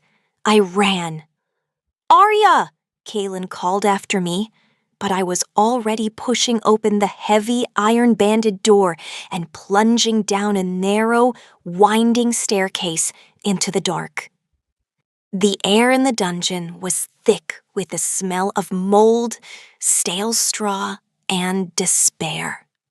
Torches sputtered in brackets, casting long, dancing shadows. I moved down the corridor, my eyes frantically scanning the barred cells. Most were empty. Then, at the very end in the darkest, coldest cell, I saw a huddled form. She was curled on a thin pallet of filthy straw, her back to me. But I would have known her anywhere. Her hair, the same shade as mine, was matted and dull. Her frame was painfully thin, and the swell of her pregnancy was a stark, tragic contrast to her emaciation. "Lyra?" I whispered, my voice cracking. The figure flinched but did not turn. I fumbled with the heavy lock, my hands shaking. It was secured with a complex mechanism, but a touch of my silver light melted it away. The door swung open with a groan. I stepped inside, the straw crunching under my boots. I knelt beside the pallet. "Lyra," I said again, gently. "It's me. It's Arya, your sister." Slowly, so slowly, she turned over. Her face was a mirror of my own, but it was a mirror that had been shattered and poorly glued back together. A fresh bruise bloomed on her cheekbone. Her eyes, my eyes, were empty pools of hopelessness.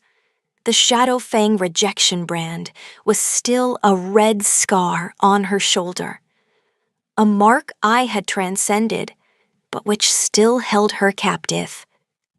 She looked at me, and for a long moment there was no recognition, only a dull, animal fear.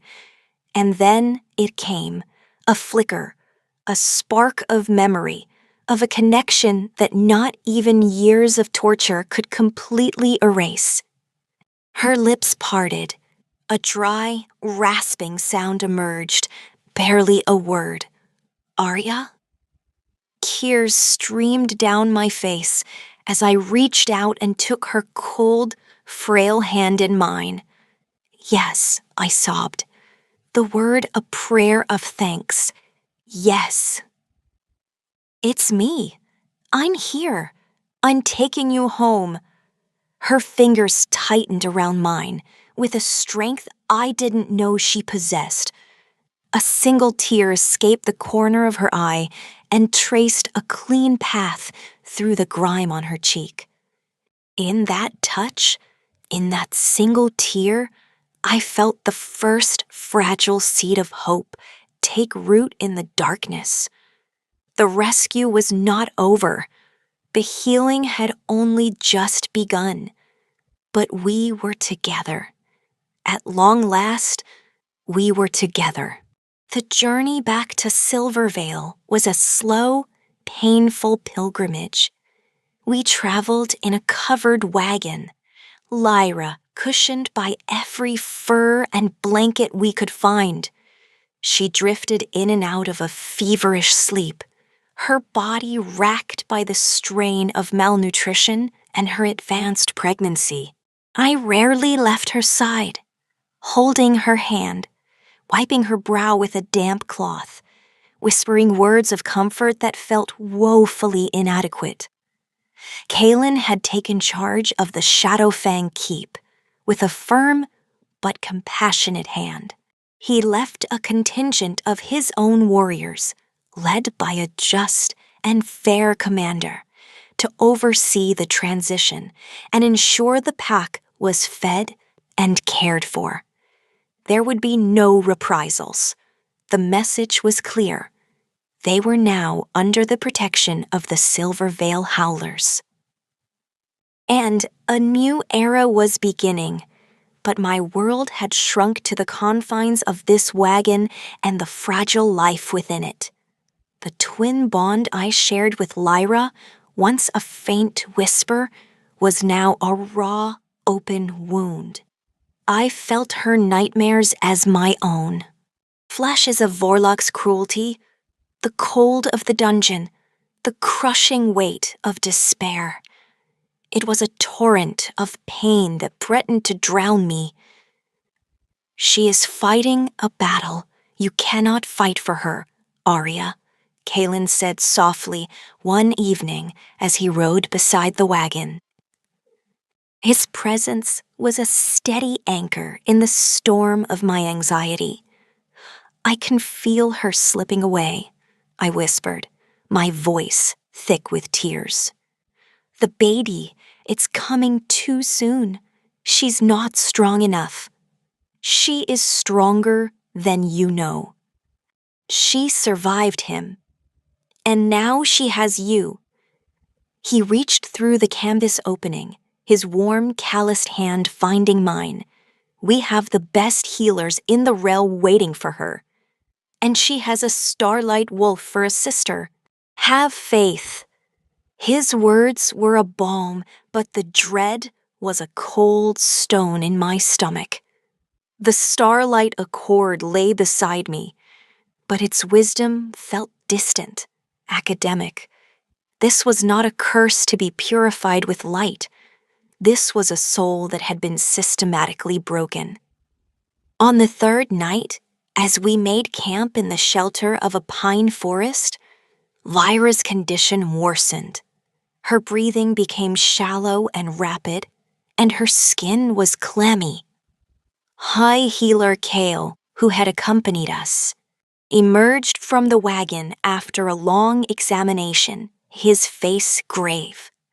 "The child is in distress," he told Kalen and me, his voice low. "The trauma and malnutrition. Her body cannot sustain the pregnancy much longer. If we do not deliver the baby soon, we will lose them both." "Then do it," I said immediately, my heart clenching. "It is too risky," Kale argued. "Out here, without my full supplies, the chances are slim." "We must push for Silvervale. We don't have that kind of time," I insisted, a desperate certainty filling me. I looked at Kalen. "I have to try." He didn't ask what I meant.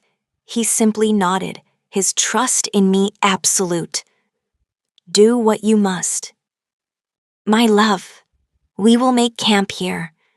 They laid Lyra on a bed of furs by the fire. Her eyes were closed, her face pale as moonlight. I knelt beside her, the starlight accord heavy in my lap. I didn't open it. I didn't need to. I closed my eyes and placed my hands on her swollen belly, reaching for that place inside me where my wolf resided. But this time, I did not call upon power or light.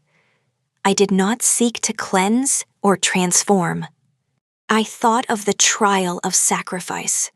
I thought of bearing the pain of others.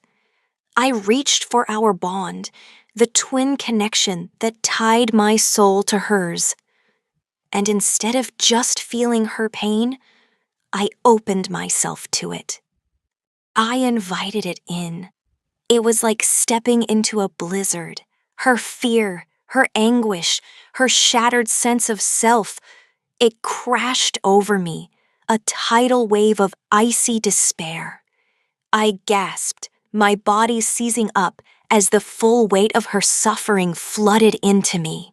It was a darkness so complete I felt I would never see light again. I saw every blow, heard every cruel word, felt the gnawing hunger and the utter loneliness. It was a torture, far more intimate and devastating than Vorlag's poison. "Let me carry this for you, sister." I sent down the bond, pouring every ounce of my love, my strength, my will into the thought. "Just for a little while. Just long enough for you to bring your child into the world." I felt her spirit, faint and flickering, stir within the storm. A question, a wonder. You would do that?" Her thought was a mere wisp. "I would," I answered. my own consciousness beginning to fray under the onslaught. You are not alone anymore. I am here. I will always be here. I took a deeper breath and pulled harder. I drew the crushing weight of her trauma into myself, creating a small, calm space around her spirit. It was the ultimate sacrifice, not of my life, but of my own peace. I willingly took her hell into my heart to give her a moment of heaven. And in that space, a miracle happened. Lyra's breathing evened out. The tension left her body. Her eyes fluttered open, and for the first time, they were clear. They were focused. They looked at me, and I saw not a broken victim, but my sister, my twin. Aria, she whispered, her voice still weak. Lucid. A single, powerful contraction racked her body, but this time, she did not cry out in fear. She gritted her teeth, her hands gripping mine, and she pushed. The world narrowed to the circle of firelight. To the sound of her labored breathing, to the feel of her hand in mine, Kale and the midwives moved with quiet efficiency, but I was locked in that sacred space with Lyra, sharing her burden, sharing her strength. It felt like an eternity. The dark memories I had taken on swirled inside me, threatening to consume my light. I clung to the image of Kalen's face, to Alara's smile, to the hope of the child being born. They were my anchors in the storm. And then a new sound pierced the night. A strong, healthy, indignant cry. A baby's wail. The tension shattered. Lyra collapsed back onto the furs, exhausted but alive. A tear of pure, unadulterated joy tracing a path through the dirt on her face. Kale held up a squirming, perfect baby boy, his skin pink and his lungs robust.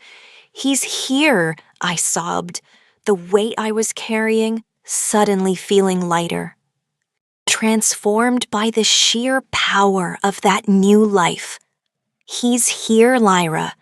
He's beautiful." She reached for her son, and as she held him to her chest, a soft silver glow, not mine, but hers, flickered around them for just a moment. A dormant spark, awakened by love and survival.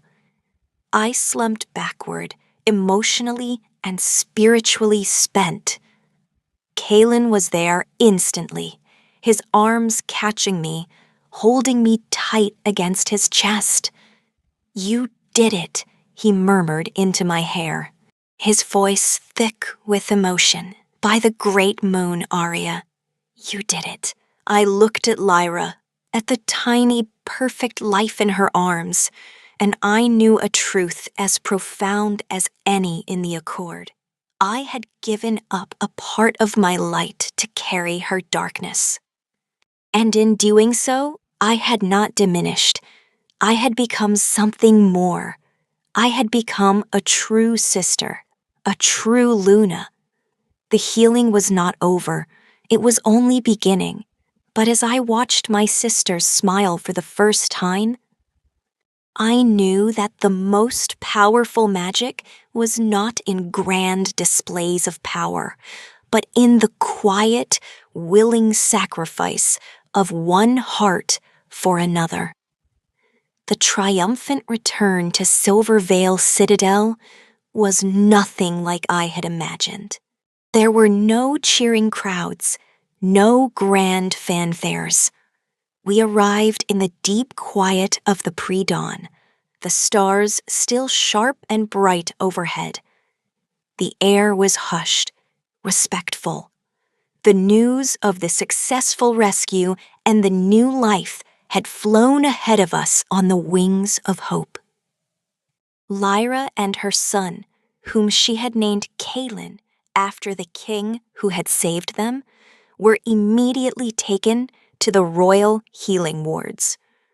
High Healer Kael and his team surrounded them, their magic a gentle, golden cocoon of care. For the first time in her life, my sister was surrounded by kindness.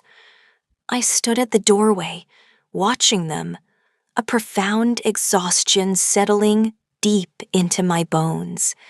The emotional toll of carrying Lyra's pain had left a hollow ache inside me. The memories I had absorbed were now my own ghosts to wrestle with. Kaelin's hand found the small of my back. "You need to rest, Arya. You have given everything." I shook my head, my eyes still fixed on Lyra. "I can't. Not yet. The bond, it's different now.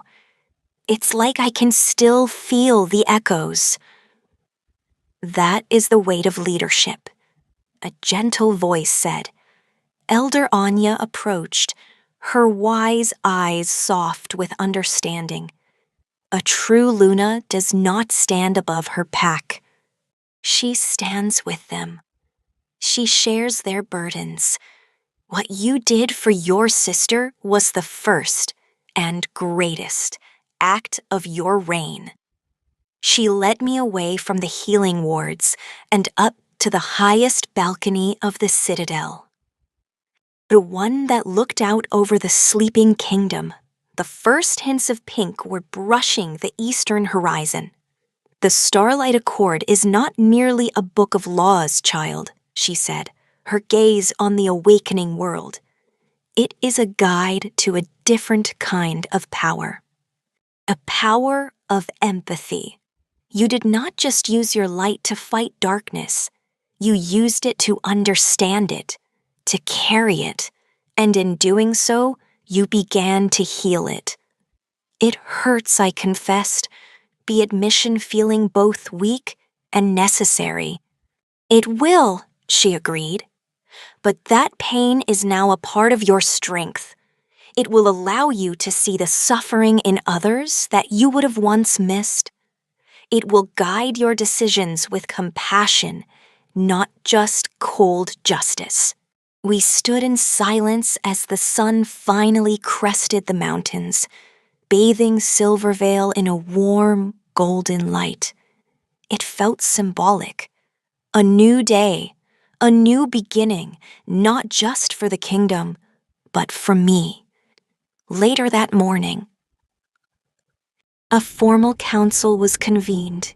It was the first time I sat at the high table, not as a curiosity or a claimant, but as the acknowledged Luna of the Silvervale Howlers. Kaelin sat at my right, his strength a palpable force. On my left, a chair was left empty, a silent promise for Lyra when she was strong enough. The mood was somber but hopeful. Reports were given on the integration of the Shadowfang wolves, the rebuilding of trust. A state of the granaries and the defenses. It was the mundane, vital work of ruling. And for the first time, I did not feel like an imposter. I listened, I asked questions, and I offered suggestions that were met with thoughtful consideration. Not deference to my title. The final matter was the official sentencing of Thering. He was brought before the council, dressed in the simple, unadorned robes of an Omega. He kept his eyes downcast, but he stood straight, accepting his fate. "Prince Theron," Kaelin began, his voice formal, "your crimes have been heard. Do you have anything to say before your sentence is carried out?" Theron lifted his head. His gaze swept the council, then settled on me. There was no plea in his eyes, only a stark, raw honesty. "I have no defense," he said, his voice clear, only a regret that is a living thing inside me. I was given every privilege, and I squandered it for a crown that was never meant to be mine. I do not ask for forgiveness.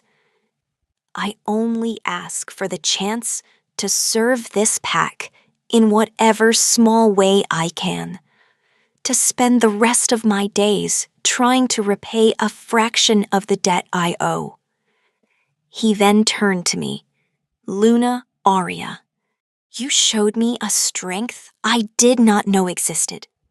A strength that saves rather than crushes. For that lesson, I will be eternally grateful.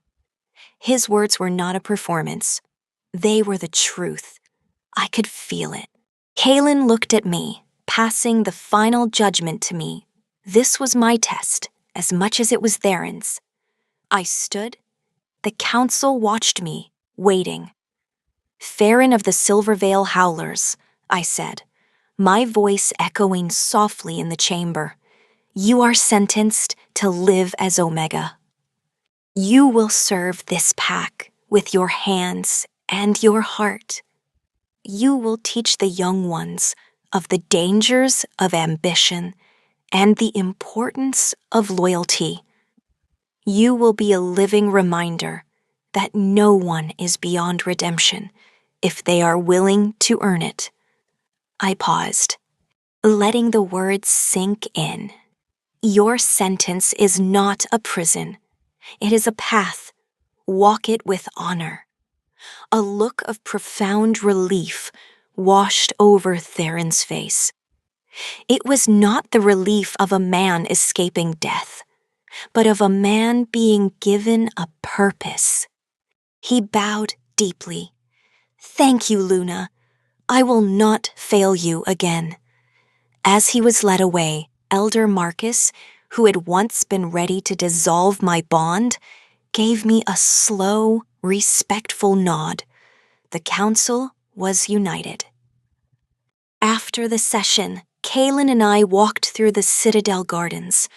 The late morning sun was warm on our faces. You were magnificent, he said, lacing his fingers through mine. I was terrified, I admitted, with a small laugh. That is what makes it magnificent, he replied. Courage is not the absence of fear. It is acting in spite of it. He stopped and turned to face me, his expression becoming serious. There is one more thing we must do. Aria, one that cannot be delayed. What is it? Our bonding ceremony, he said, a smile touching his lips. The official one.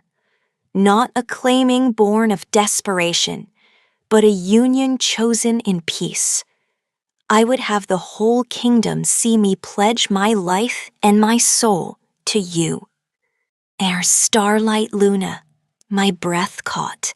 The memory of the chaotic, painful claiming in the great hall was a stark contrast to the peace of this moment. I would like that, I whispered, my heart swelling with a joy so pure it felt like my own personal sunrise. I would like that very much.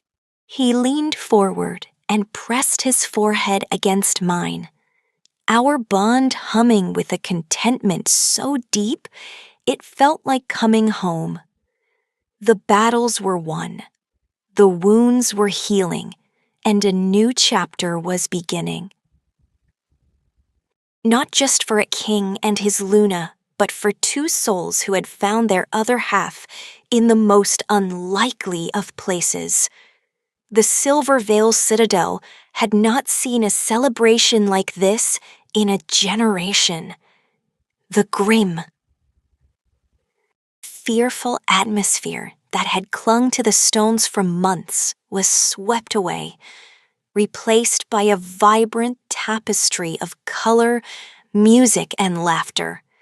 Garlands of late summer flowers draped every archway, and the scent of roasting meat and fresh bread filled the air. The bonding ceremony of the Alpha King and the Starlight Luna was not just a wedding. It was a declaration that the shadows had passed. I stood in my chambers, looking at my reflection in a full-length mirror. The gown was not the traditional heavy velvet of a Luna queen, but a flowing creation of silver white silk that seemed to be woven from moonlight itself. It was simple, elegant, and felt more like me than any ornate costume ever could. My hair was left loose, cascading over my shoulders, and the only jewelry I wore was a delicate circlet of twisted silver, set with a single luminous moonstone. Ilara, acting as my official attendant, beamed up at me. "You look like a queen from the stories, Arya." "Thank you, little star," I said, my voice trembling slightly. A soft knock came at the door, and Lyra entered, leaning lightly on a cane. She was still pale and thin, but her eyes held a light that had been absent before. In her arms, she held a peacefully sleeping Kaelin. "He wanted to see his aunt before she becomes a queen," she said. Her voice still weak but steady. Tears pricked my eyes. The sight of her, standing, smiling, holding her healthy son, was the greatest gift I could have received. I hugged her gently, careful of the baby between us. "Are you ready?" she asked. I took a deep breath, looking from her hopeful face to Ilara's excited one. "I am." The great hall was packed to the rafters.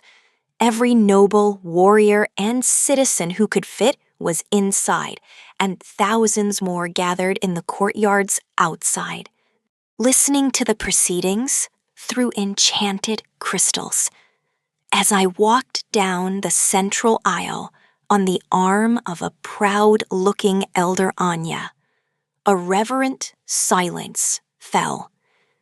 And then I saw him. Kaelin stood at the end of the aisle. Before the Council of Elders, he was not dressed in his formal armor or royal robes, but in a simple dark tunic and trousers that emphasized his powerful build. He looked less like a distant king and more like the warrior and mate he was. His amber eyes found mine, and the love in them was so open, so fierce, that it stole my breath. The ceremony itself was a blend of ancient Pact tradition and the new wisdom of the Starlight Accord. We did not speak vows of obedience and dominance. Instead, we pledged ourselves to each other as equals. I, Kaelin, Alpha of the Silver Veil Howlers, pledge my heart, my strength, and my loyalty to you. "Arya," he said, his voice resonating through the hall, "I will stand beside you, not before you. I will cherish your light and protect it with my life. You are my mate, my equal, and my queen." Then it was my turn. I turned to face him, my hands in his. "I, Arya, Luna of the Silver Veil Howlers, pledge my heart, my spirit, and my loyalty to you, Kaelin," I said, my voice clear and strong, carrying to every corner of the hall. "I will stand beside you, not behind you. I will share your burdens and your joys. You are my mate, my equal, and my king." Elder Marcus stepped forward, holding a ceremonial chalice. By the power of the moon goddess and under the witness of the Starlight Accord, we seal this bond. May your union bring strength to the weak, hope to the lost, and light to the darkest of nights. We each drank from the chalice, a sweet wine that tasted of promises. As we did, Kaylin and I let our wolves rise to the surface, just enough for our auras to flare. His a deep, powerful gold, mine a brilliant, shimmering silver. The two lights intertwined, swirling together into a beautiful, harmonious glow that rose to the vaulted ceiling before gently fading. The silence broke into a roar of approval that shook the very foundations of the citadel. The feast that followed was a joyous but raucous affair. There was no high table. Kaylin and I sat at a long table with our family. Lyra and baby Kaylin, Alara and even Theron, who served the wine with a quiet dignity. Warriors and farmers, nobles and omegas, Silvervale and Shadowfang, all celebrated together. The rigid hierarchies of the past were, for this one night, forgotten. As the music swelled, Kaylin stood and offered me his hand. "My Luna," he said, his eyes dancing. "May I have this dance?" We walked to the center of the floor, and as his arms went around me, the world faded away. We moved together, not as a king and his queen, but as a man and a woman deeply in love. It was a slow, simple dance, but every step felt like a of shared mornings and quiet evenings of a future built together. I rested my head on his shoulder, listening to the steady, strong beat of his heart, the music, the laughter, the joy of our people. It was all a beautiful symphony. Later, as we stood on a balcony overlooking the celebrating city, his arm wrapped around my waist, I felt a profound sense of peace. "It is over," I murmured, leaning into his side. "The war." "Fear. It's finally over." Kaylin was silent for a moment, looking out at the sea of lights below. "No, my love," he said softly. "It is not over." He turned to me, his face serious in the moonlight. "The battle is over, but the work is just beginning. Building this new world, this kingdom of unity and compassion, that will be the challenge of our lifetime." He cupped my face, his thumb stroking my cheek. "But we will face it together, as we face everything." I looked up at him, at my mate, my king, my partner. The path ahead would not be easy. There would be disagreements, setbacks, and new threats. But as I stood there, wrapped in his love and the hope of our people, I knew with absolute certainty that we would not falter. We were the Alpha and the Luna, the shield and the light. And our story was only just beginning. The peace of the bonding ceremony settled over Silvervale like a gentle snowfall. Beautiful and transformative, but I knew Kaylin was right. Beneath the tranquil surface, the real work was just beginning. The kingdom was a tapestry of old wounds and new threads, and it was my duty, our duty, to weave them into something strong and whole. My days fell into a new rhythm, no longer defined by fear or survival, but by purpose. Mornings were spent in the royal healing wards with Lyra. Her physical recovery was slow but steady, bolstered by the best care and the quiet, persistent love that now surrounded her. It was her spirit that needed the most mending. The shadows in her eyes took time to fade. I would sit with her for hours, sometimes talking, often in silence, just holding her hand or little Kalen while he slept. The twin bond between us, once a conduit for her agony, was now slowly becoming a channel for healing. I could feel her tentative joy when Kaylin grasped her finger, her quiet awe at the taste of sweet fruit, the fragile hope that bloomed when the sun warmed her face through the window. "He has your eyes," I told her one morning, watching as she traced the shape of her son's cheek. A real, genuine smile touched her lips for the first time. "Do you think so?" she whispered, her voice still hoarse from disuse. I hope he has your courage." "He will have his own," I said firmly, "and it will be magnificent. Afternoons were for the people. I walked among them, not with a royal guard, but with perhaps a single attendant. I visited the newly integrated Shadowfang families in their new quarters, listening to their fears about fitting in, their hopes for their children. I sat in the kitchens with the Omegas, learning the rhythms of the Citadel from their perspective. I walked the training grounds. Not to judge, but to understand the warriors who formed our first line of defense. At first, they bowed and stammered, unsure of how to address the Starlight Luna. But I asked them to call me Arya. I asked about their families, their lives. Slowly, the walls of formality began to crumble.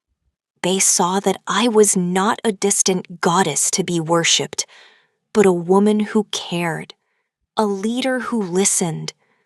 One afternoon, I found Theron in the library, surrounded by a group of wide-eyed young pups from both packs. He was not reading them stories of battle and glory, but an old fable about a wolf who learned the value of every member of his pack, from the strongest hunter to the smallest pup who could find the sweetest berries. He looked up as I entered, and the children scrambled to their feet. "Luna Arya," they chirped in unison. "Please, sit," I said, joining them on the floor. I listened as Theron finished the tale, his voice calm and patient. When the children were dismissed, he remained, tidying the scattered scrolls. "You are good with them," I observed. He kept his eyes on his work, a faint flush on his cheeks. It is the only thing that feels right. "Teaching them not to make my mistakes." He finally looked at me. "The sentence you gave me, Luna, it was not a punishment. It was a gift." His gratitude was a quiet testament to the change that was possible. Redemption was not a myth. It was a path, and he was walking it with humility. In the evenings, after the day's work was done, I would meet with Kaylin and the council. These sessions were no longer about crisis management, but about building.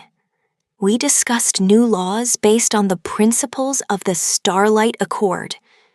Laws that protected Omega rights, that ensured fair distribution of resources, that established councils where every wolf, regardless of rank, could have a voice. There was resistance, of course. Old nobles grumbled about tradition being overturned. Warriors questioned the softening of our borders. But Kaylin's authority was absolute. And my presence, the living embodiment of the new way, lent a weight to our arguments that could not be ignored. One evening, as we pored over plans for a new school that would educate pups from all backgrounds together. Kalen looked up at me, his eyes soft in the candlelight. "You are remarkable," he said, his voice low. "You see the cracks in our foundation, and you do not paper over them. You pour gold into them, making them stronger and more beautiful." His words warmed me more than any praise of my power ever had. This was the partnership we had pledged. He was the unshakable pillar of strength and tradition. I was the agent of change and compassion. Together, we were building a kingdom that honored both. Weeks turned into a moon cycle. One day, Lyra asked to walk with me in the gardens. She leaned on my arm. But her steps were firm. Kalen, swaddled and peaceful, slept in a sling across her chest. "I want to help," she said abruptly, stopping to look at a blooming, night-blooming jasmine. "I cannot fight or rule, but I am not useless." "You are the furthest thing from useless, Lyra," I said, my heart aching for her. "You are a survivor. You are a mother." "I know the darkness," she continued, her gaze distant. "I know the feel of a cage. The sound of despair. There are others in this new, larger pack of yours who feel that way. The displaced, the frightened, the ones who feel they do not belong." She turned to me, her eyes, my eyes, now clear and determined. "Let me be a voice for them. Let me create a place, a sanctuary within these walls, where they can come and not be judged, where they can remember what hope feels like." Tears filled my eyes. This was not the broken woman I had carried from the dungeons. This was a phoenix, rising from the ashes of her own destruction, ready to use her pain to light the way for others. "It would be the greatest honor," I whispered, squeezing her arm. "We will begin at once."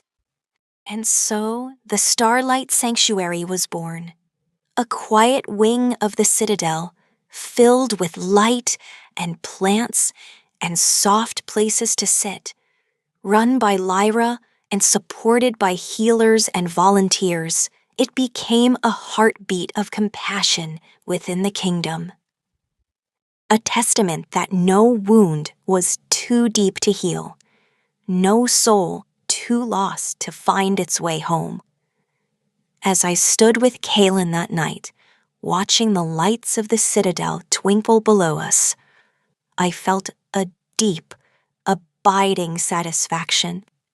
Battles had been violent and grand, but this quiet, patient work of mending hearts and building a future, this was the true meaning of being Luna. The war was indeed over. The work of creating a lasting peace had truly begun.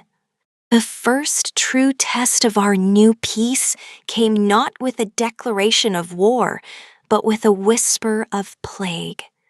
It began in the outer villages, a harsh, rack-in cough that stole the breath from the strong and the weak alike. It was called the stone mung, for that is what it felt like, one's chest filling with gravel. Panic, that old and familiar enemy, began to slither through the kingdom. Whispers started that the sickness was a curse, a punishment for accepting the Shadowfang wolves, for elevating a Starlight Omega to Luna. Fear, I was learning, was often a more dangerous contagion than any physical illness. High Healer Kale and his team worked tirelessly.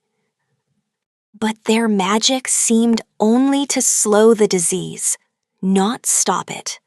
The healing wards filled, and the grim sound of coughing became the citadel's new, dreaded music. I felt the fear of our people through my bond with the pack, a low, constant thrum of anxiety that grated on my nerves. Kalen's solution was to tighten borders and quarantine the sick villages, a strong, logical alpha response to contain the threat. But my starlight nature, my hard-won empathy, rebelled. I could not stand behind stone walls while our people suffered. I have to go to them, I told Kalen in our chambers one evening. His face was etched with worry. Arya, no, it is too dangerous. You are the heart of this kingdom if you fall ill. If I hide here while they suffer, then I am not their heart, I countered, my voice gentle but firm. I am their crown. Locked away in a box, the Starlight Accord speaks of sharing burdens. How can I ask them to bear this one alone? He argued, he pleaded, his fear for me a palpable force in our bond. But he could not refute the truth in my words. Finally, with a heavy sigh, he relented. Then I am coming with you. No, I said, placing a hand on his chest. You are the head. You must stay here and hold the kingdom together. The people need to see their king strong and steady at the helm. They need to see their Luna kneeling in the dirt beside them. We must lead in different ways, my love. The next morning, I rode out with a small contingent of healers and supplies, leaving a deeply troubled but trusting mate behind me. Our first stop was Oakhaven, the village hardest hit. The scene was one of quiet despair. Homes were shuttered, the streets were empty, and the air was thick with the sound of coughing. The villagers watched from their windows with hollow, fearful eyes as we arrived. I did not set up a command tent. I went straight to the longhouse they were using as a sick house. The smell of sickness and despair was overwhelming. I saw mothers clutching listless children, old men struggling for every breath. The pervasive gray pallor of the dying. For a moment, my courage faltered. What could I do? I was not a trained healer. My light had purged a magical curse, but this was a sickness of the body, mundane and relentless. Then I remembered Lyra's sanctuary. I remembered that sometimes the greatest magic was not in grand displays of power, but in simple human connection. I took off my cloak, rolled up my sleeves, and got to work. I did not try to use my starlight power to cure them. I carried water. I spooned broth into feverish mouths. I held the hands of the terrified and wiped the brows of the suffering. I sat with the children, telling them soft stories to distract them from their fear. At first, the villagers were stunned into silence. Their Luna was here, touching them, caring for them. Then, slowly, the ice of their fear began to melt. They started to talk. They shared their worries, their grief. I listened. In the evenings, exhausted and covered in grime, I would walk through the village, my own small light a beacon in the twilight. I did not hide my fatigue or my sorrow for their suffering. I let them see that I shared their burden. And then something extraordinary began to happen. One night, as I sat with a young boy whose breathing was particularly labored, my frustration and empathy crested. I placed my hands on his small burning chest. not with the intent to heal with magic, but simply to offer comfort. I poured all my love for my people, all my desperate hope for his survival. Into that touch, my hands began to glow with a soft, warm, silver light. It was different from the brilliant, powerful flare I had used on Kalen. This was gentler, a nurturing radiance. I felt the light seep into the boy, not attacking the sickness, but strengthening him. It bolstered his spirit, his will to fight. It was like pouring starlight into a withering plant. His breathing eased. The terrible rattle in his chest quieted. He looked up at me, his glassy eyes clearing for a moment, and he smiled. I hadn't cured the stone lung, but I had given him the strength to fight it himself. Word spread through the village.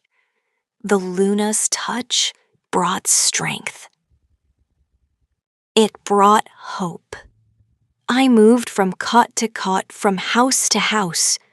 I did not cure anyone, but I eased pain. I broke fevers.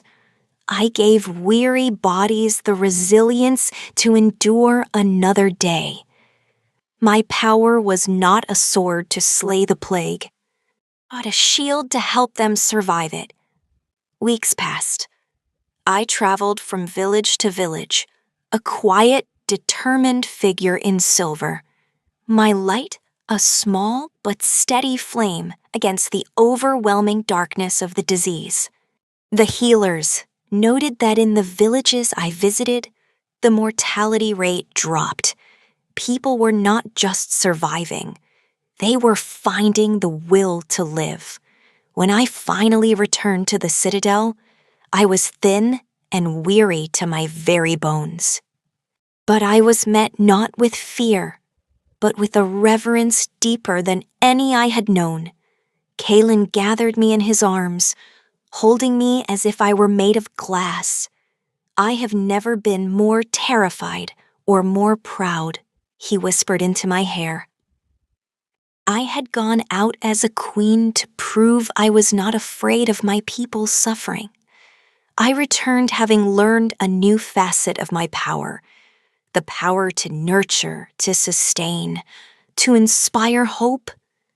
The plague eventually ran its course, defeated by the combined efforts of the healer's medicine and the people's renewed will. But the lesson remained. The strength of a kingdom was not just in its walls or its army, but in the resilience of its people. And that resilience was fed by hope. I had gone to them as their Luna, and I had returned having truly become their heart. The last vestiges of the stone lung faded with the autumn leaves, leaving behind a kingdom tempered by shared hardship and strengthened by a newfound profound unity. The whispers that had blamed the Shadowfang integration or my own presence had been silenced by the sight of their Luna kneeling in the mud of Oakhaven. I was no longer just the Starlight Savior. I was one of them.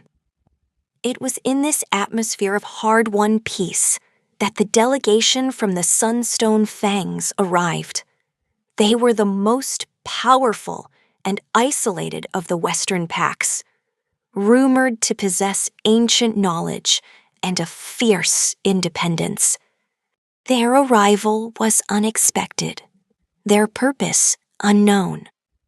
They rode into our courtyard on massive golden-furred wolves, their armor inlaid with sun-bleached bone and polished quartz. At their head was their alpha, a man named Torian, whose presence was as solid and imposing as a mountain. Kaelin received them in the great hall with all the formal courtesy of a fellow Alpha. I stood at his side, my silver circlet cool against my brow. Torian's eyes, the color of a summer sky, swept over me with a curiosity that felt more analytical than disrespectful. Alpha Kaelin. Torian's voice was a low rumble. We have heard many tales of a king brought back from the brink, of a starlight wolf rising from legend, of a plague faced with courage, not fear. We have come to see if the tales are true. His words were not a challenge, but an assessment.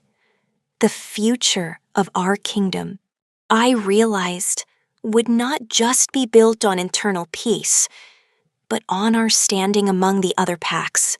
We were being judged. You are welcome to see for yourself, Alpha Torian, Kaelin replied, his tone diplomatic but firm. For 3 days, the Sunstone Fangs observed. They toured the citadel, the integrated living quarters, the training grounds where Silverveil and Shadowfang warriors sparred side by side. They visited Lyra's Starlight Sanctuary, where Torian watched in silent contemplation as my sister, her spirit growing stronger each day, comforted a grieving widow. They attended a council session, listening as Omegas and Betas alike voiced their concerns and ideas. I saw the surprise in Torian's eyes when a young Shadowfang Omega respectfully disagreed with a Silverveil elder on crop rotation, and the elder actually considered the point. On the final evening of their visit, a grand feast was held in their honor. The hall was filled with music and the easy camaraderie that had become our new normal. But beneath the celebration, a tense anticipation hummed. Torian had yet to state his true purpose. As the feast wound down, the Sunstone Alpha stood. The hall fell silent. I have seen many things in my long life, he began, his gaze sweeping the room. I have seen kingdoms rise and fall on the strength of their armies. I have seen them crumble from corruption within. His eyes settled on me. I have never seen a kingdom healed by compassion. He walked toward the high table, stopping before Kaelin and me. The Western territories are unstable. A warlord Draven gathers packs to his banner with promises of conquest. He believes strength is the only law. He would see your experiment in unity as a weakness to be exploited. A cold dread trickled down my spine. A new threat, an external one. I have come to offer an alliance, Torian declared, his voice ringing with conviction. Not of conquest, but of preservation. The Sunstone Fangs will stand with the Silverveil Howlers. We will protect this fragile light you have kindled. Because the world has enough conquerors, it is in desperate need of healers. The offer was more than we could have hoped for. It was validation. It was a shield. Kaelin stood and clasped Torian's forearm in the traditional gesture. The Silverveil Howlers accept your alliance, Alpha Torian. We will stand together. A cheer rose from our people. But my eyes met Torian's, and I saw the unspoken condition in his. The alliance was not just with Kaelin, the strong Alpha King. It was with us, with the King and the Starlight Luna. It was a belief in the power of our combined rule. Later, As we saw the delegation off at the gates, Torian turned to me one last time. "The stories did not do you justice, Luna Aria," he said, his voice low. "You do not lead with power. You lead with truth. That is a far more dangerous weapon to tyrants. Guard it well." As their party disappeared into the dawn mist, I felt the weight of his words. The world was taking notice. We were no longer just rebuilding our own kingdom. We had become a symbol. A beacon. Kalen's hand found mine. "He is right, you know," he said softly. "The battles ahead may not be fought with tooth and claw, but with ideas. Your compassion, Arya, is our greatest strength." I leaned into his side, watching the sun rise over the mountains we had fought so hard to protect. The peace we had built was no longer just our own. It was a promise to a wider world. A promise that there was another way. A better way.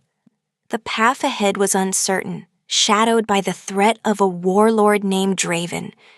But we were not alone. We had each other. We had our people, and we had the unshakable belief that light, no matter how small, could always push back the darkness.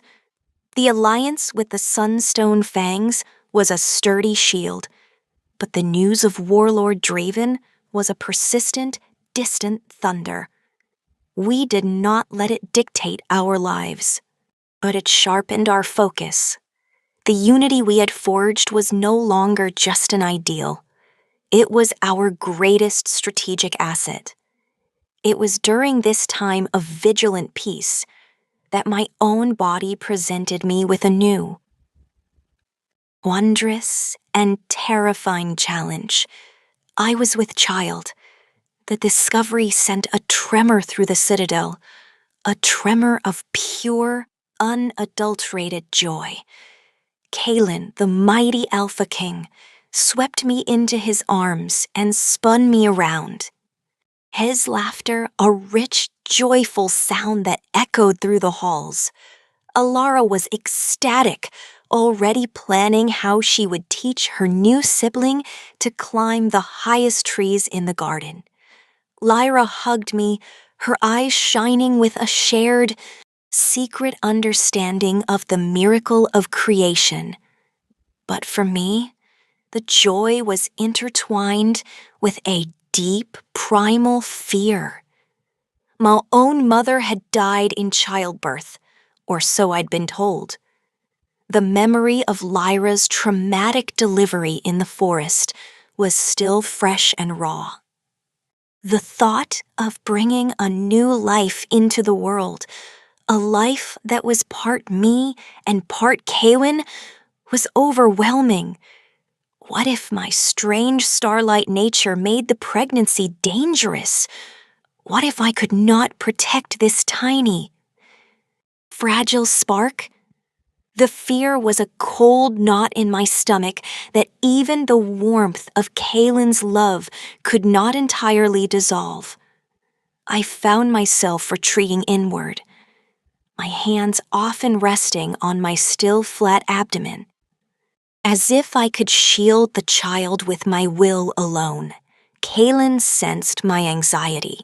He did not dismiss it with platitudes. Instead, one evening, he led me to the royal archives, to a section I had never visited. A collection of journals and records from past Lunas. "You are not the first Luna to fear for her child," he said softly, pulling a delicate leather-bound journal from a shelf. It belonged to Queen Anya, his great-grandmother. Read her words. She was not Starlight, but she was a great healer, and she feared her magic would harm her babe. I spent the next few days immersed in the lives of the women who had come before me. I read of their fears, their struggles, their triumphs. I learned that my anxiety was not a weakness, but a part of the fierce, protective love of a mother. The realization was a comfort. I was not alone. As my body began to change, so did my connection to the world around me. The starlight power within me, which I had always directed outward, to heal, to defend, to comfort, now turned inward. It became a gentle, nurturing force, cocooning the growing life within me. I could feel a second, tiny, brilliant light kindling beside my own, a consciousness that was both a part of me and entirely its own. This new, inward focus did not diminish my power, it refined it. When I walked among the people now, my presence had a different quality. It was calmer, more grounded. The Omegas, especially the mothers, would smile at me with a new kind of kinship. They would share old remedies, stories of their own pregnancies, their wisdom a gift that helped quiet my fears. One afternoon, while visiting the Starlight Sanctuary, I found Lyra tending to a young, frightened Omega girl who had just discovered she was with child. The girl was trembling, convinced she was not ready, that she would fail.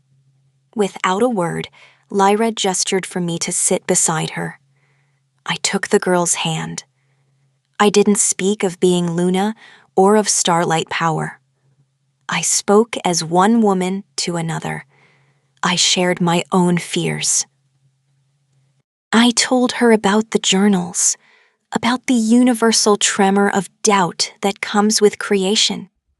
As I spoke, a soft silver-pink light, warm and gentle, emanated from my hands, where they rested on my own belly.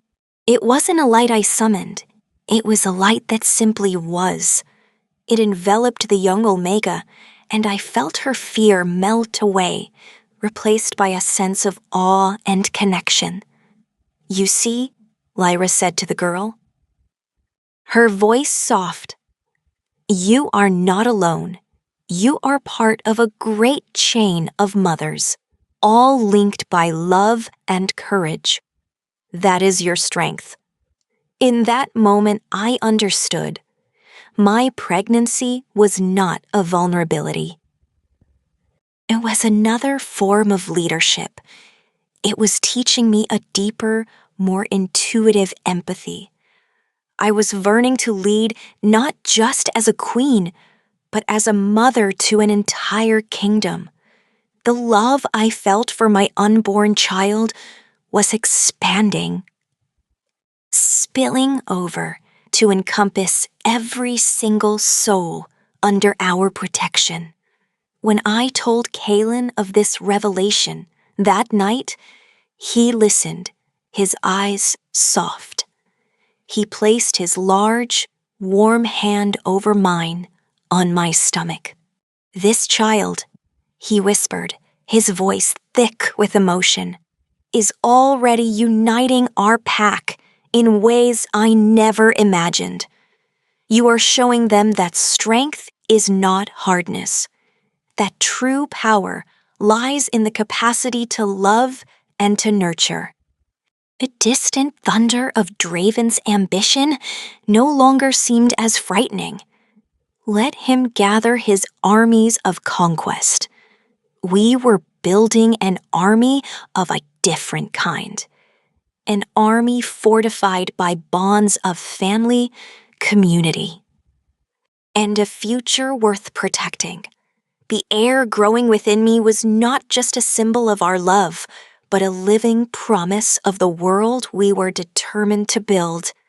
A world where every child, every life was cherished. And that was a cause worth any battle.